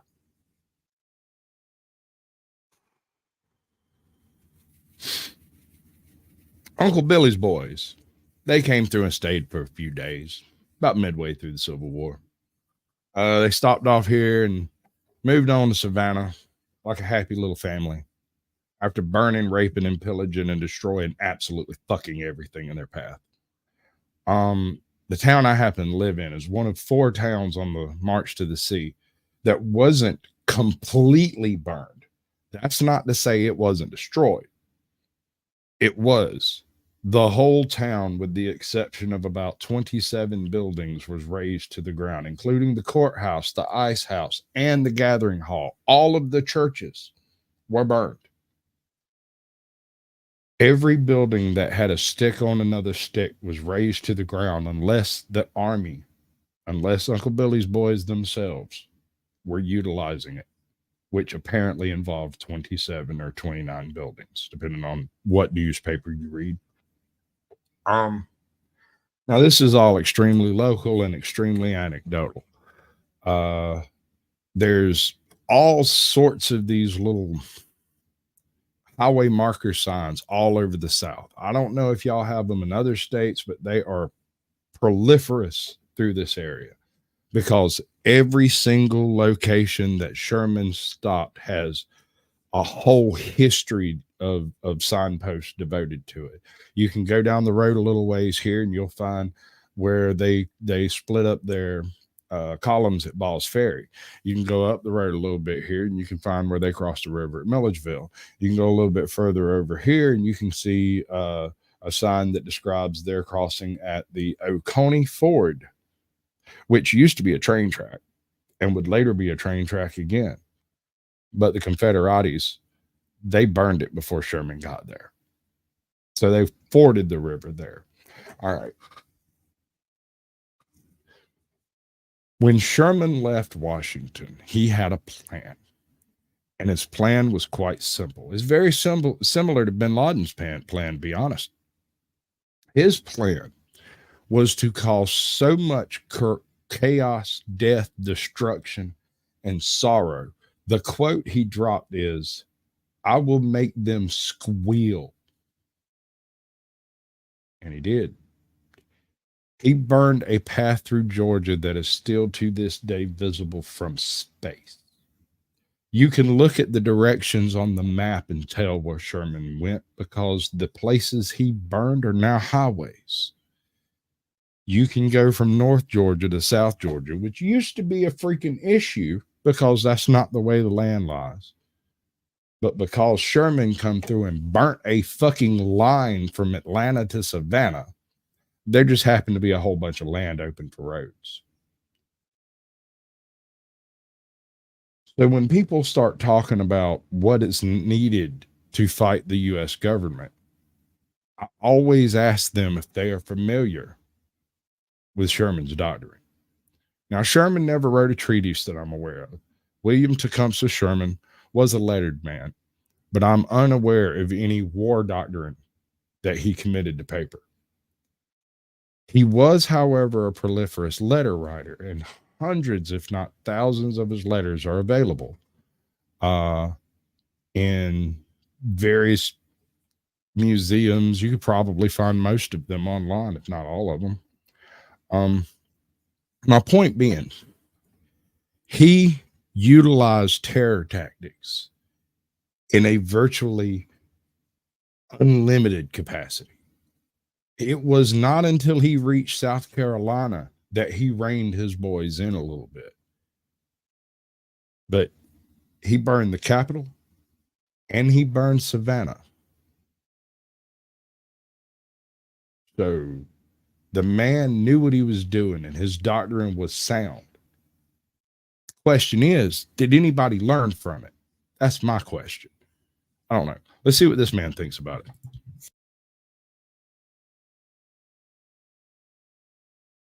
They say that by the victors.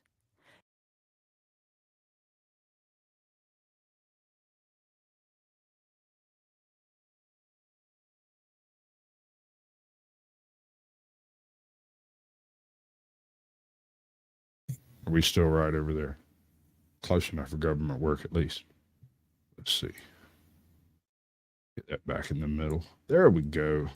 Have preferred not to have been told. Many historians mention it only briefly and sometimes not accurately. In his epic film documentary, The Civil War, Ken Burns does not mention it at all. It is not a story of glorious battles and thousands of dead and wounded on bloody fields of valor. It is the story of how it was the most monstrous barbarity of the barbarous march. What's that? With Lou Reed? Times of war, horrendous and militarily unjustified things can happen to defenseless civilians and private property. February 17th, 1865 is singularly the most important day in the history of South Carolina and Columbia, the state's capital. On this day, everything changed for the Palmetto State. Politically, economically. Now, I don't know as much about his march through South Carolina. His march through Georgia was absolutely hellish. It was a downright hellscape. They burnt barns, fields, cotton, bales.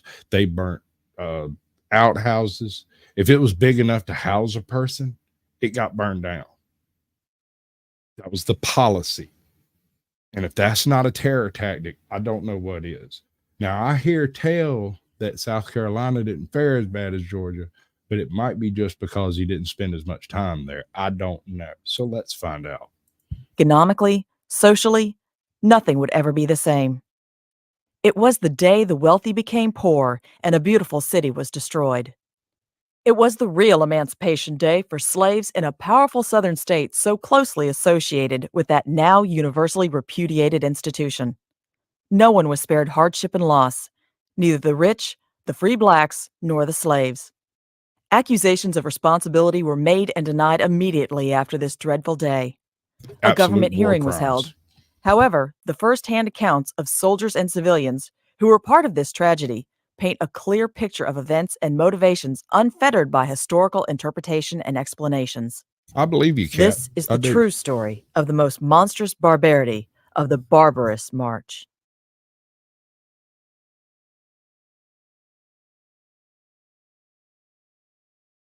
I'd like to see it. In early December of 1864, Major General William Tecumseh Sherman and his 65,000-man army reached the Atlantic Ocean, concluding their successful and much-heralded march to the sea through Georgia. As the Union general waited for the inevitable surrender of Savannah, the men in his ranks were guessing what their next move would be. But Sherman knew what he intended to do. He considered Charleston to be a mere desolate wreck following years of naval bombardment. On the other hand, Sherman thought that Columbia, South Carolina's capital, was just as vital to Confederate President Jefferson Davis as Richmond. Major George Ward Nichols, aide-de-camp to Sherman. Columbia is the center of a number of railroads, which stretch up into the most fertile and fruitful agricultural district in the South. It contains the largest printing establishment in the rebel states. Manufacturers of power, You're not wrong. arms, cloth, and other materials are there.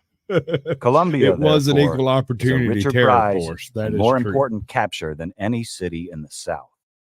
Columbia was Right, also 64. important to Sherman, his men, and the North for another reason. For South Carolina was viewed as the That was cause Savannah. of their woes and thoroughly Then he turned deserved north. destruction. South Carolina, a Southern political power, had twice before in the early 1830s and 1850s called on Southern states to secede from the Union over the issues of tariffs and slavery. Right. Then, on December 17th, 1860, Now, a that is belittling the cause itself, because it wasn't so much tariffs and slavery as it was the idea that the federal government could simply mandate the South, any state, not just the South, but any state, to do a thing, to simply write a law and then give it to the governors and say, here, enforce this law.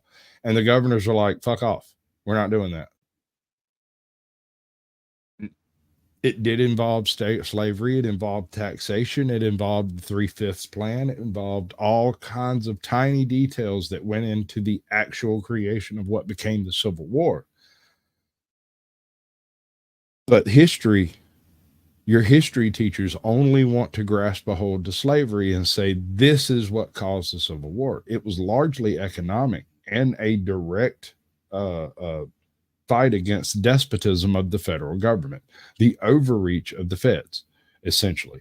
Basically the same thing the ATF is doing today by just inventing things that they were never given the powers to do, or the EPA for that matter, simply inventing things they can do and expecting the courts to back them up because it's a federal court.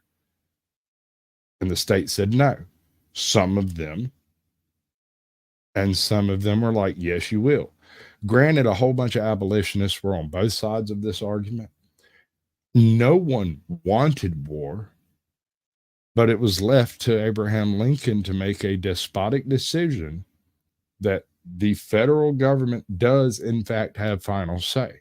And at this point, what are we, 200 years later? I'd have to agree with him. I mean, it does seem as if the federal government has a pretty good iron hand on it, you know? A secession convention began in Columbia, and 3 days later, South Carolina became the first state to secede. And one more thing, Texas never rescinded its articles of secession. They are still sitting in the Capitol right now. Every year they have to overlook the articles of secession from Texas because Texas has basically been on the footing of don't fuck around or you will find out that we can do our own country thing. Because they've been doing that shit for a while and just didn't tell nobody. Oh, bother. Oh, that was unfortunate. Dearie me. We're going to have to work on our skills.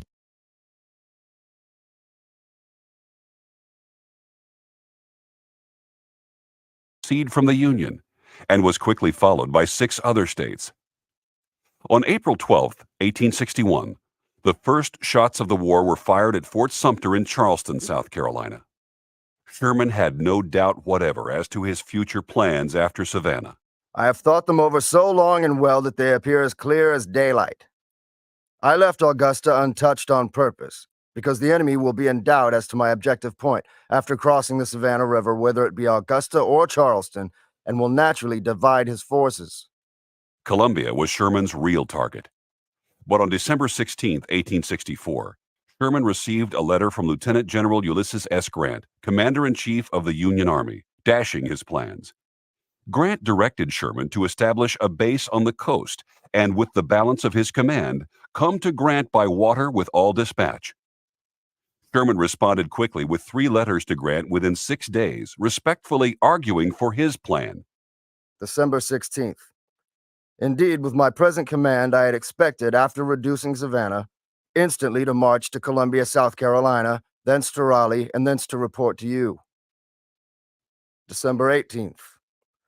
With Savannah in our possession at some future time, if not now, we can punish South Carolina as she deserves. I do sincerely believe that the whole United States, North and South, would rejoice to have this army turn loose on South Carolina to devastate that state. It would have a direct and immediate bearing on your campaign in Virginia. No, there's December nothing 22nd. technical about this, Swiss Miss. I have now completed Honesty my first step behooves me. and should like to go on to I'm you drunk. via Columbia and Raleigh. I'm celebrating 2,200 You know better than anybody subs. else how much better troops arrive by happening. land march than when carried by transport. Ironically, 2 days after Grant wrote his letter to Sherman with the directive for a water route, and before receiving Sherman's first response, Grant changed his mind due to other military victories and the lack of available ships to transport Sherman's army. On December 24, 1864, Sherman received the change in orders and immediately wrote to Major General Halleck in Washington saying that he was now free to make a broad swath through South and North Carolina. The truth is, the whole army is burning with an insatiable desire to wreak vengeance upon South Carolina. I almost tremble at her fate, but feel that she deserves all that seems in store for her. By this time, Savannah had fallen peacefully. Unlike Atlanta, which Sherman battled to win and then had evacuated before burning areas of the city, Savannah quietly surrendered and was unharmed. Sherman now turned his attention to preparing for his march on Columbia.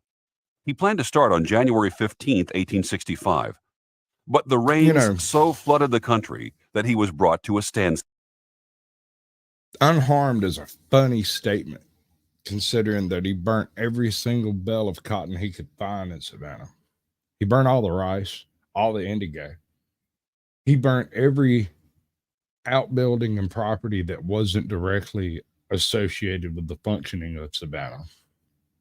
And he went on to damage a large portion of the docks that serviced Savannah, which ultimately turned out to be a good thing because they were able to build them with better and in a better and deeper place for bigger boats. So, yeah, unharmed. Certainly the individuals who sent the crops down there were harmed. Definitely. 2,200 subs. That's the celebration. You know, I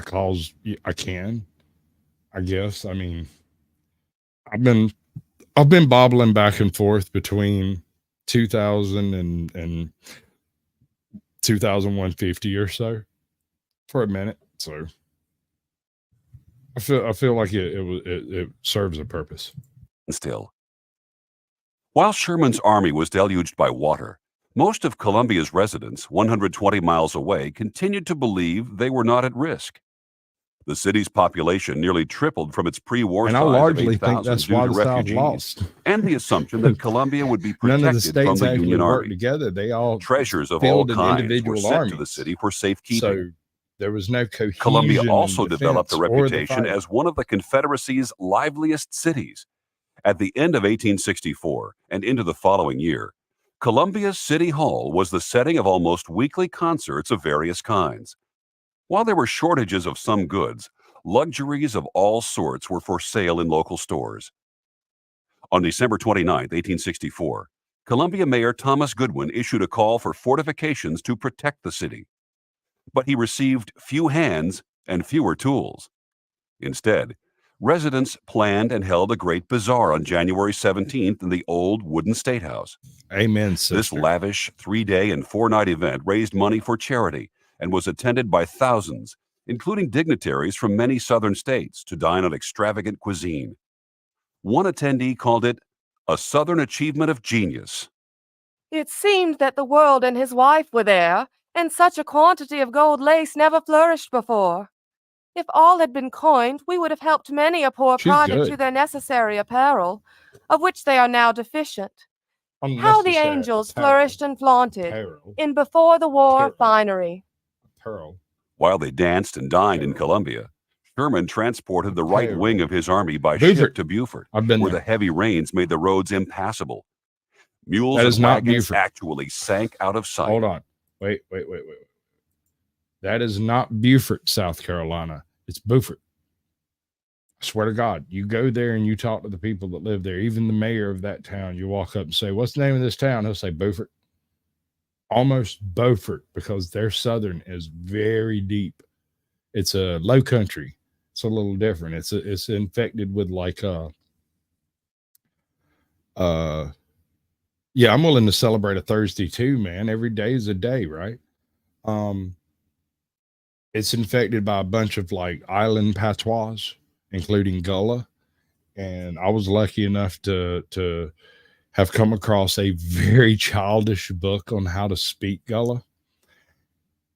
And I went through it just like a child does, and went through and did all of the little vocal things that they do, because the word O-N-A is not pronounced ona or ana, but that is una, unya, right? And so pontoon becomes pontunya, right? Except the O is not an O, oo, it's a w, so it's a pontunwa. It gets weird, dude. It has some weird linguistic twist. I dig it. I like going to like places like Edisto and Deer Island and whatnot, talking to the folks behind the counter, because they speak perfectly fluent English, but when they turn and talk to the person next to them, they speak Gullah, and it's interesting. By January 24th, the weather improved, and on January 30th, 1865, the actual invasion of South Carolina began. Fucking carpetbaggers. Not even the severely flooded swamps, impassable roads, Confederate fortifications, or resistance in the state's low country could slow Sherman's troops. Bridges were built, trees were cut, and homes torn down for wood to corduroy the Army's path, as 65,000 men and 2,500 wagons moved forward at 10 to 12 miles a day. Confederate General Joseph E. Johnston later said, "There had been no such army since the days of Julius Caesar." There was a grim determination on the part of the men in the ranks to visit a severe judgment on South Carolina. We practically burned a swath 60 miles wide across. The commanders were powerless. This destruction of property was a matter of revenge. Something to keep in mind. Private John C. Arbuckle, Company K, when 4th Sherman Iowa left Veteran Atlanta, Volunteer Infantry. he split his army in thrice. The well-known sight of columns of black smoke meets our gaze again. And they all did this. This time houses are burning, and South Carolina has commenced to pay an installment on her debt to justice and humanity. With the help of God, we will have principal and interest before we leave her borders. Where our footsteps pass, fire, ashes, and desolation follow in the path. Major George Ward Nichols. Okay. As Sherman's army was beginning this march, Confederate generals met near Augusta, Georgia on February 2nd to plan a defense. Terror. As Sherman expected, you heard that, the Confederates divided their force, ordering many to protect Charleston. Yeah, no, I was trying to get the word apparel down in that weird South Carolina accent she had, that Colombian accent. Columbia and Charleston have two totally different accents. Colombian has this kind of airy way of speaking. Whenever they're talking, they speak in a sort of an English vibe, right? I can't do it because I haven't heard it recently. That a Piero, the way she said that. That's what I'm talking about.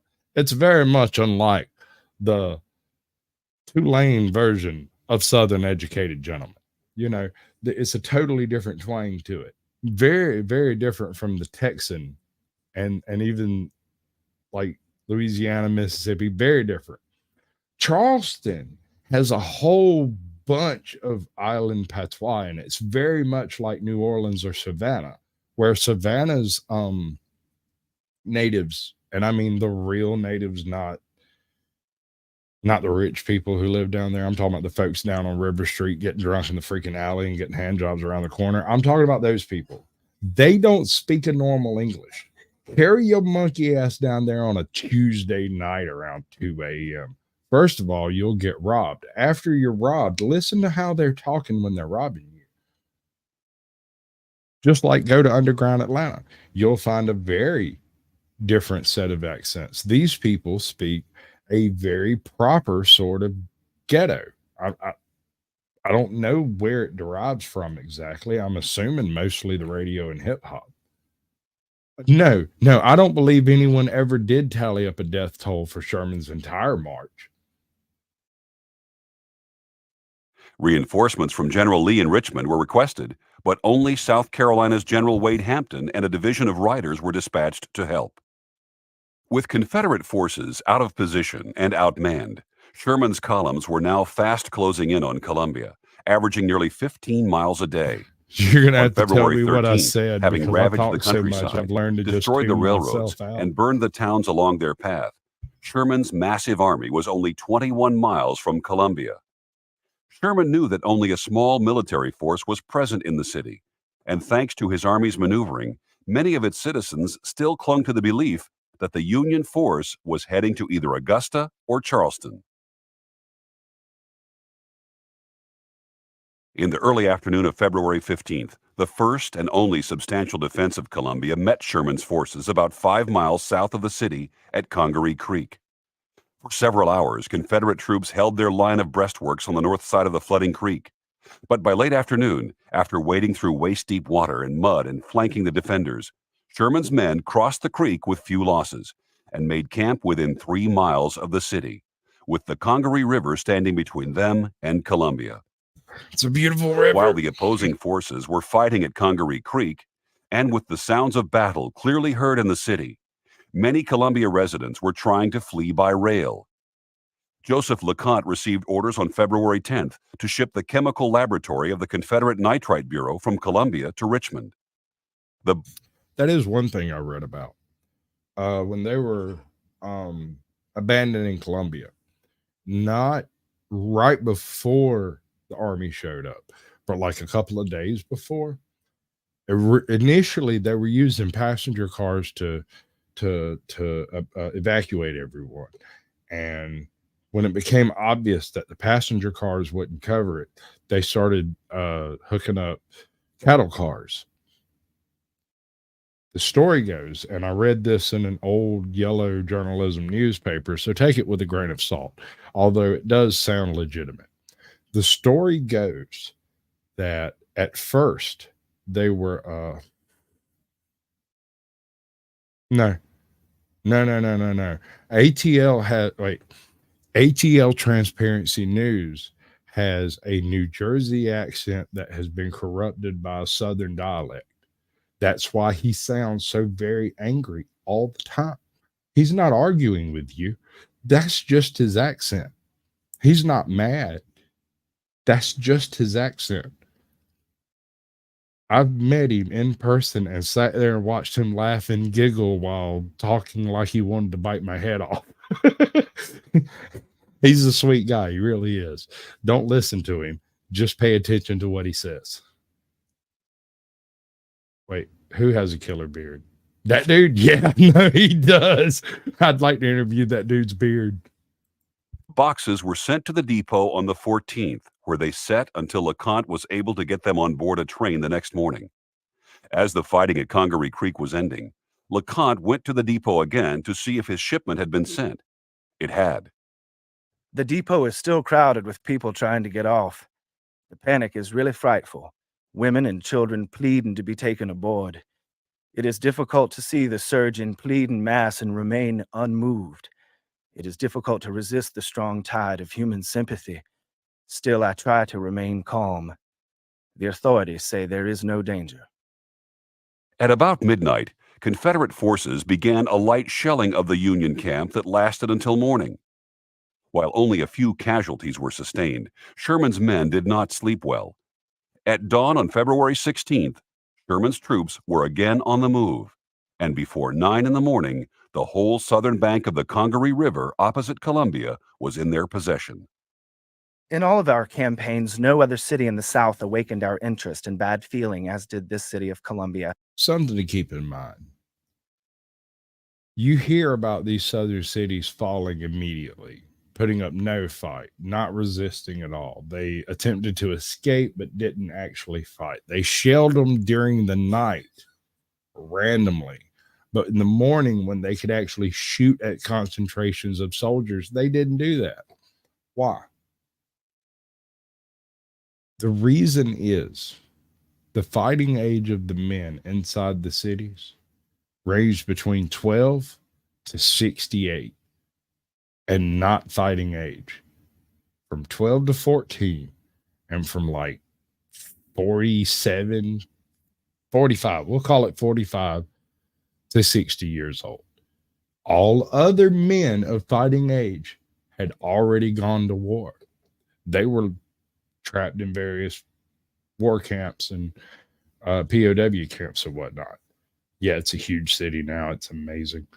It's a really cool city too. It's actually, it's kind of like Greece in a weird sort of way. If you go over there and ride through the town, it's sort of built on 7 hills. So although the angle is wrong, the light's wrong, nobody took that as a serious gimmick. They should have. It could have been awesome. Maybe if they burned some more. I don't know. Yeah. And now here it was, with all of its beauty and attractiveness in full view. But with all this was the trouble. There attached to it the bad eminence of having been the first of Southern capitals to lead off in unleashing the dogs of war. Exactly. The sacrifice, blood, and carnage of 4 years of war through which we had passed were due to what first took place here in the city of Columbia. Judging from the temper and feeling of the men in the ranks, it was evident that a terrible day of retribution had at last come to this beleaguered and doomed city. Another Private Atlanta. John C. Arbuckle. The bridge across the Congaree to Columbia was burned by retreating Confederate troops, now quartered throughout the city. Positioned at the burned bridge with his artillery unit was Union General William B. Hazen. Yeah. The town was already up and in great alarm. The main street leading down to the bridge was filled with citizens and a sprinkling of cavalry, all rushing in evident excitement. Just across the river at easy musket range were the cadets from the Citadel, working away like ants with pick and spade at a flank defense for the piers, to be used in case we should try to relay the bridge. They were such young things, mere boys, that I prohibited any firing upon them. General Hazen did order his battery to fire a few shots up the street at some cavalrymen, while another battery on the hill overlooking Hazen's position opened fire on the trains leaving the station. At about 9 that morning, General Sherman arrived on the scene and directed the battery at the bridge to fire on the railroad station to disperse a crowd carrying away provisions. He then ordered Hazen's artillery crew to fire upon the new Granite State House under construction. A war zone. When the shells struck, we could see the brick and mortar fly. Private John C. Arbuckle. At the railroad station, point this out. The scene was frantic. They were so close. So close. They could see the individual bricks and the mortar from between them break apart when the shell struck. This is point blank range for artillery. Damn near could see the whites of their eyes. War crime. Car after car left with the officials of the Treasury Department and hundreds of individuals who feared to be captured by the enemy. Madam S. Sosnowski. I never saw such a crowd and rush. The car windows were smashed in. Women and children pushed through, some head foremost, others feet foremost. Mary Darby de Treville. Can you imagine not wanting to risk trying to cross the swollen Congaree under potential enemy fire, Sherman opted for a different route. The Congaree is formed by the Broad River to the north and the Saluda to the west. These rivers intersect at the north end of Columbia. Sherman sent his troops to the only remaining bridge into the city on the Broad River. Along their path, they found an abandoned Union officer prison camp called Camp Sorghum, which had been set up only 4 months earlier. Here we spent part of a terrible winter, exposed to the storm and rain. We had no shelter save such as we made at last of sticks and logs that we were allowed to carry in from neighboring wood. Our food was wretched. We had almost no clothing, and the weather was very bad nearly all the time. We were surrounded by a line of guards. Union Officer S.H.M. Byers. The prisoners of Camp Sorghum had been evacuated on December 12, 1864, and moved to the open grounds of the lunatic asylum in Columbia, where many escaped, including S.H.M. Byers, before being taken out of the city as Sherman approached Columbia. About noon on January 16th, Sherman's troops reached the Saluda River and Columbia Mills, the largest manufactory in the South. The bridge across the Saluda had already been burned. By mid-afternoon, pontoons were laid, enabling a division to cross and approach the Broad River Bridge. But just as they arrived, and even before all the retreating Confederate cavalry could cross, the bridge erupted in flames, having earlier been covered with rosin, tar, and turpentine. Waiting until dark, the Union Army began their effort to cross the flooded Broad River in a pouring rain. While Sherman's pontoon corps struggled with their task, Confederate General G.T. Beauregard finalized arrangements for the remainder of his army to evacuate the city early the next morning, turning over the command to Columbia native General Wade Hampton. You know, it'd have to suck to be Hampton. On What do you February mean you're 17th, leaving? At 3 a.m., a Union brigade was finally ferried across the river, and with daylight began advancing on Columbia under the command of Colonel George Stone. The morning was bright and beautiful, but the soldiers were water-soaked and muddied, having neither sleep nor breakfast.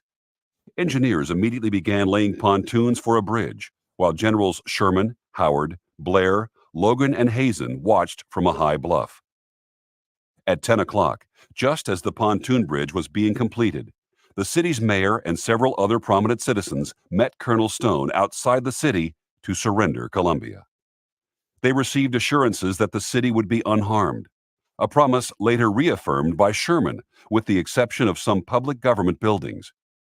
At 10:30, Sherman led the rest of his... My man had a penchant for burning courthouses. He really enjoyed seeing courthouses go up in flames. The idea that the legality of the situation was ensconced in the courtrooms of the South was preeminent on his mind. And he rolled in with the intent of burning every single courthouse he found. According to legend, we once had a very beautiful courthouse, and the one that has been built in its place is a pale reminder of what it once was. I don't know. I've never seen an actual picture of what was there before. I just heard the stories of what people told me, and they were stories of what their grandparents told them about how once upon a midnight dreary, we had a magnificent courthouse. Don't I? Occupying force across the bridge and headed straight for the city. At 11 a.m., as Stone's leading brigade entered Columbia on its main street, the last of Hampton's men departed, leaving a defenseless city of women, children, and old men.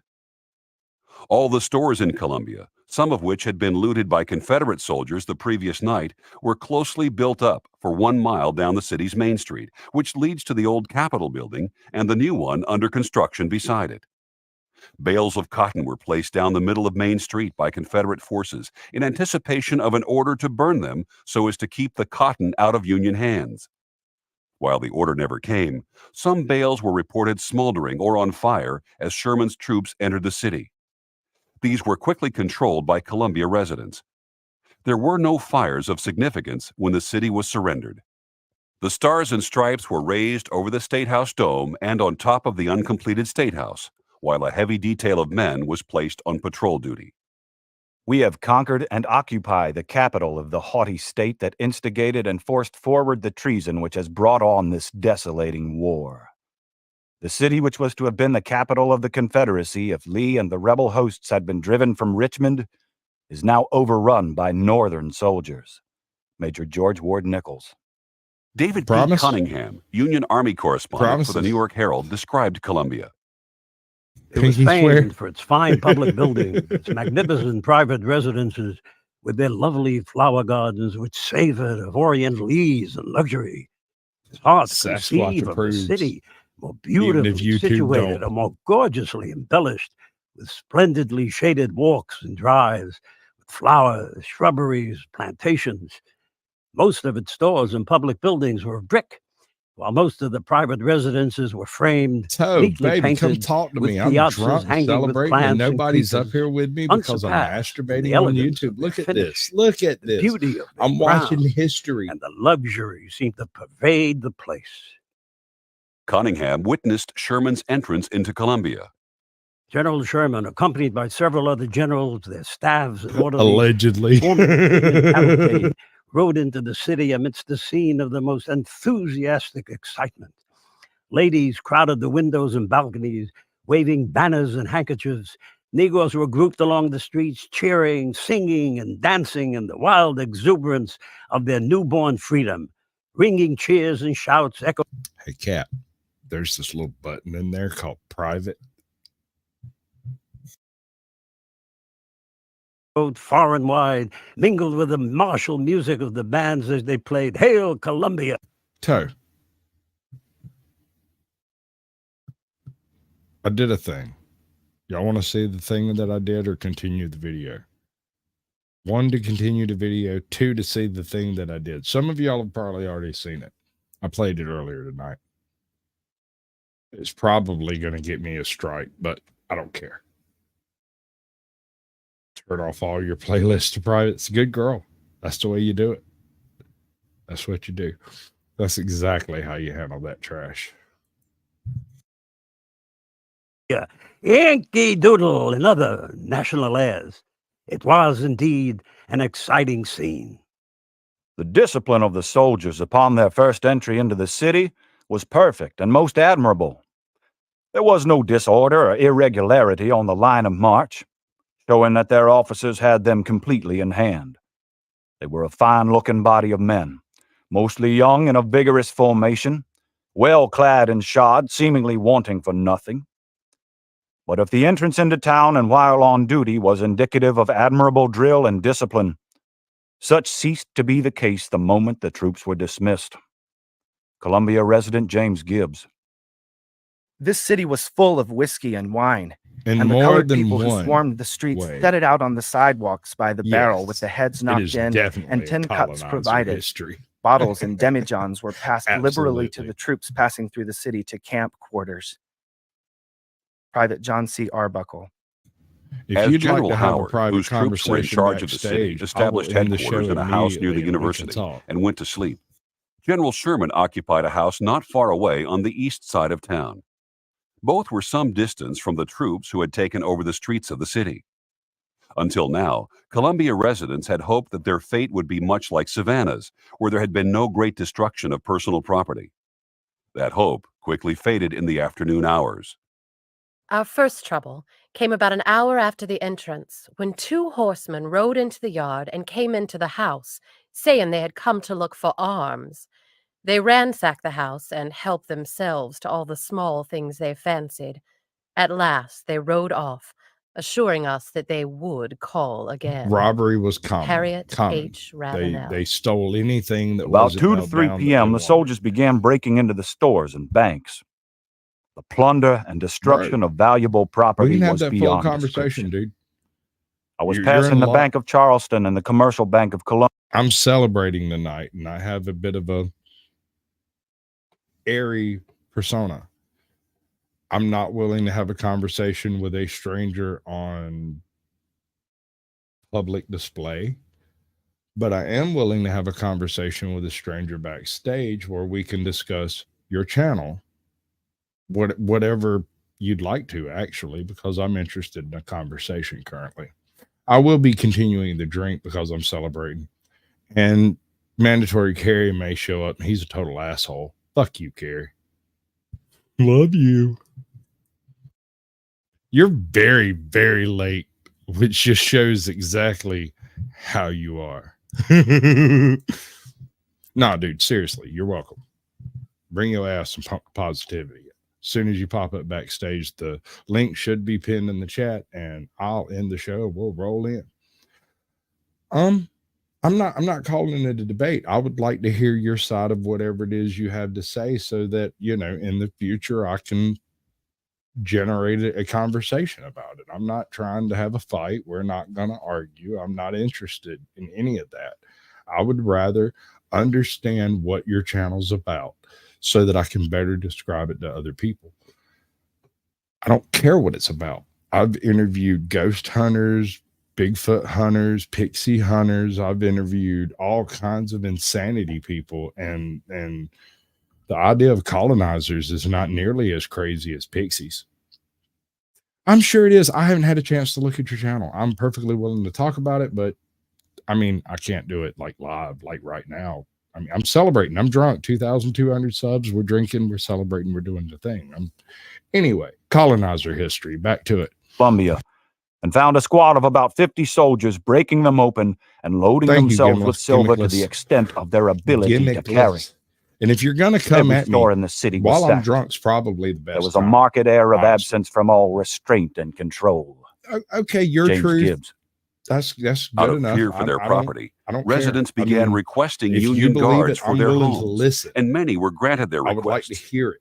Even the Ursuline Convent on Main Street, I'd like after to hear it from repeated you, personal honestly. assurances of safety by Sherman, and just as adamant warnings of doom by sorry, Union I haven't been soldiers, clicking. finally requested and received guards from the general.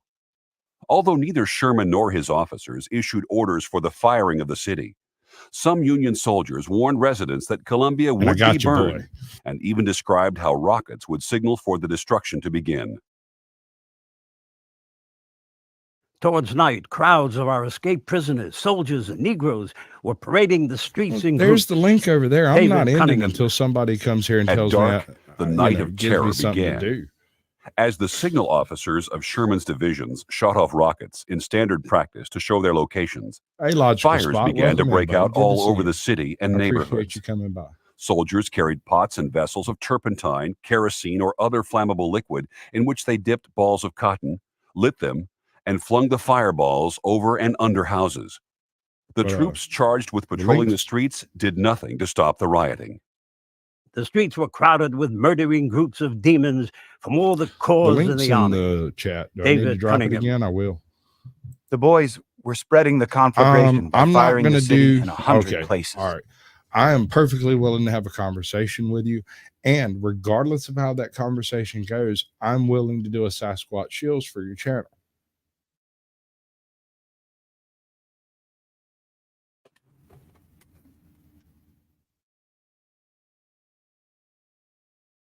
No, we're good. We're good, Bo. Calm down, dude. I've been sitting here hearing my phone going off like crazy, and it was one of my mods in chat. It's good. No, we're talking. We're having a conversation. If he pops up backstage, I'll end the live stream. We'll have a conversation, and hopefully, we can do it again live so that we can actually have a good conversation without tripping over each other's fallacies and whatnot. We can do this thing. I'm not adverse to it. I'm just, I'm willing to have the conversation. That's all I mean, I can't say much more. I mean, for all I know, I'm some dude doing a live tonight, and you want to come on and do the corn bomb thing, and I'm not interested in no such shit as that. Or you might want to take offense to some particular aspect of the name I've chosen for my channel, and I'm not interested in that silly shit. But if you want to have a conversation, a legitimate conversation about the details involving your channel, I'm willing to have that conversation so that I can better present your channel for my viewers. Because if I don't understand it, I don't feel like I've done a good job. I can give you a perfect example. Absolutely. All right. I love each and every one of you like a brother and a sister, but I have to go talk to this man right now in hopes of having a guest for a Sasquatch Shields. I hope you all understand. And I'm going to play this, which I made for y'all while I leave, because I did this for a Grim Reaper radio show. And I'll be with you in just a moment. Welcome to the Grim Reaper Radio Network, the final resting place for ideas both controversial and tame.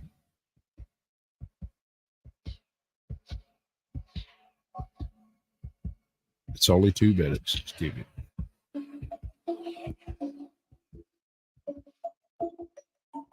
I'm death, not taxes. I turn up only once.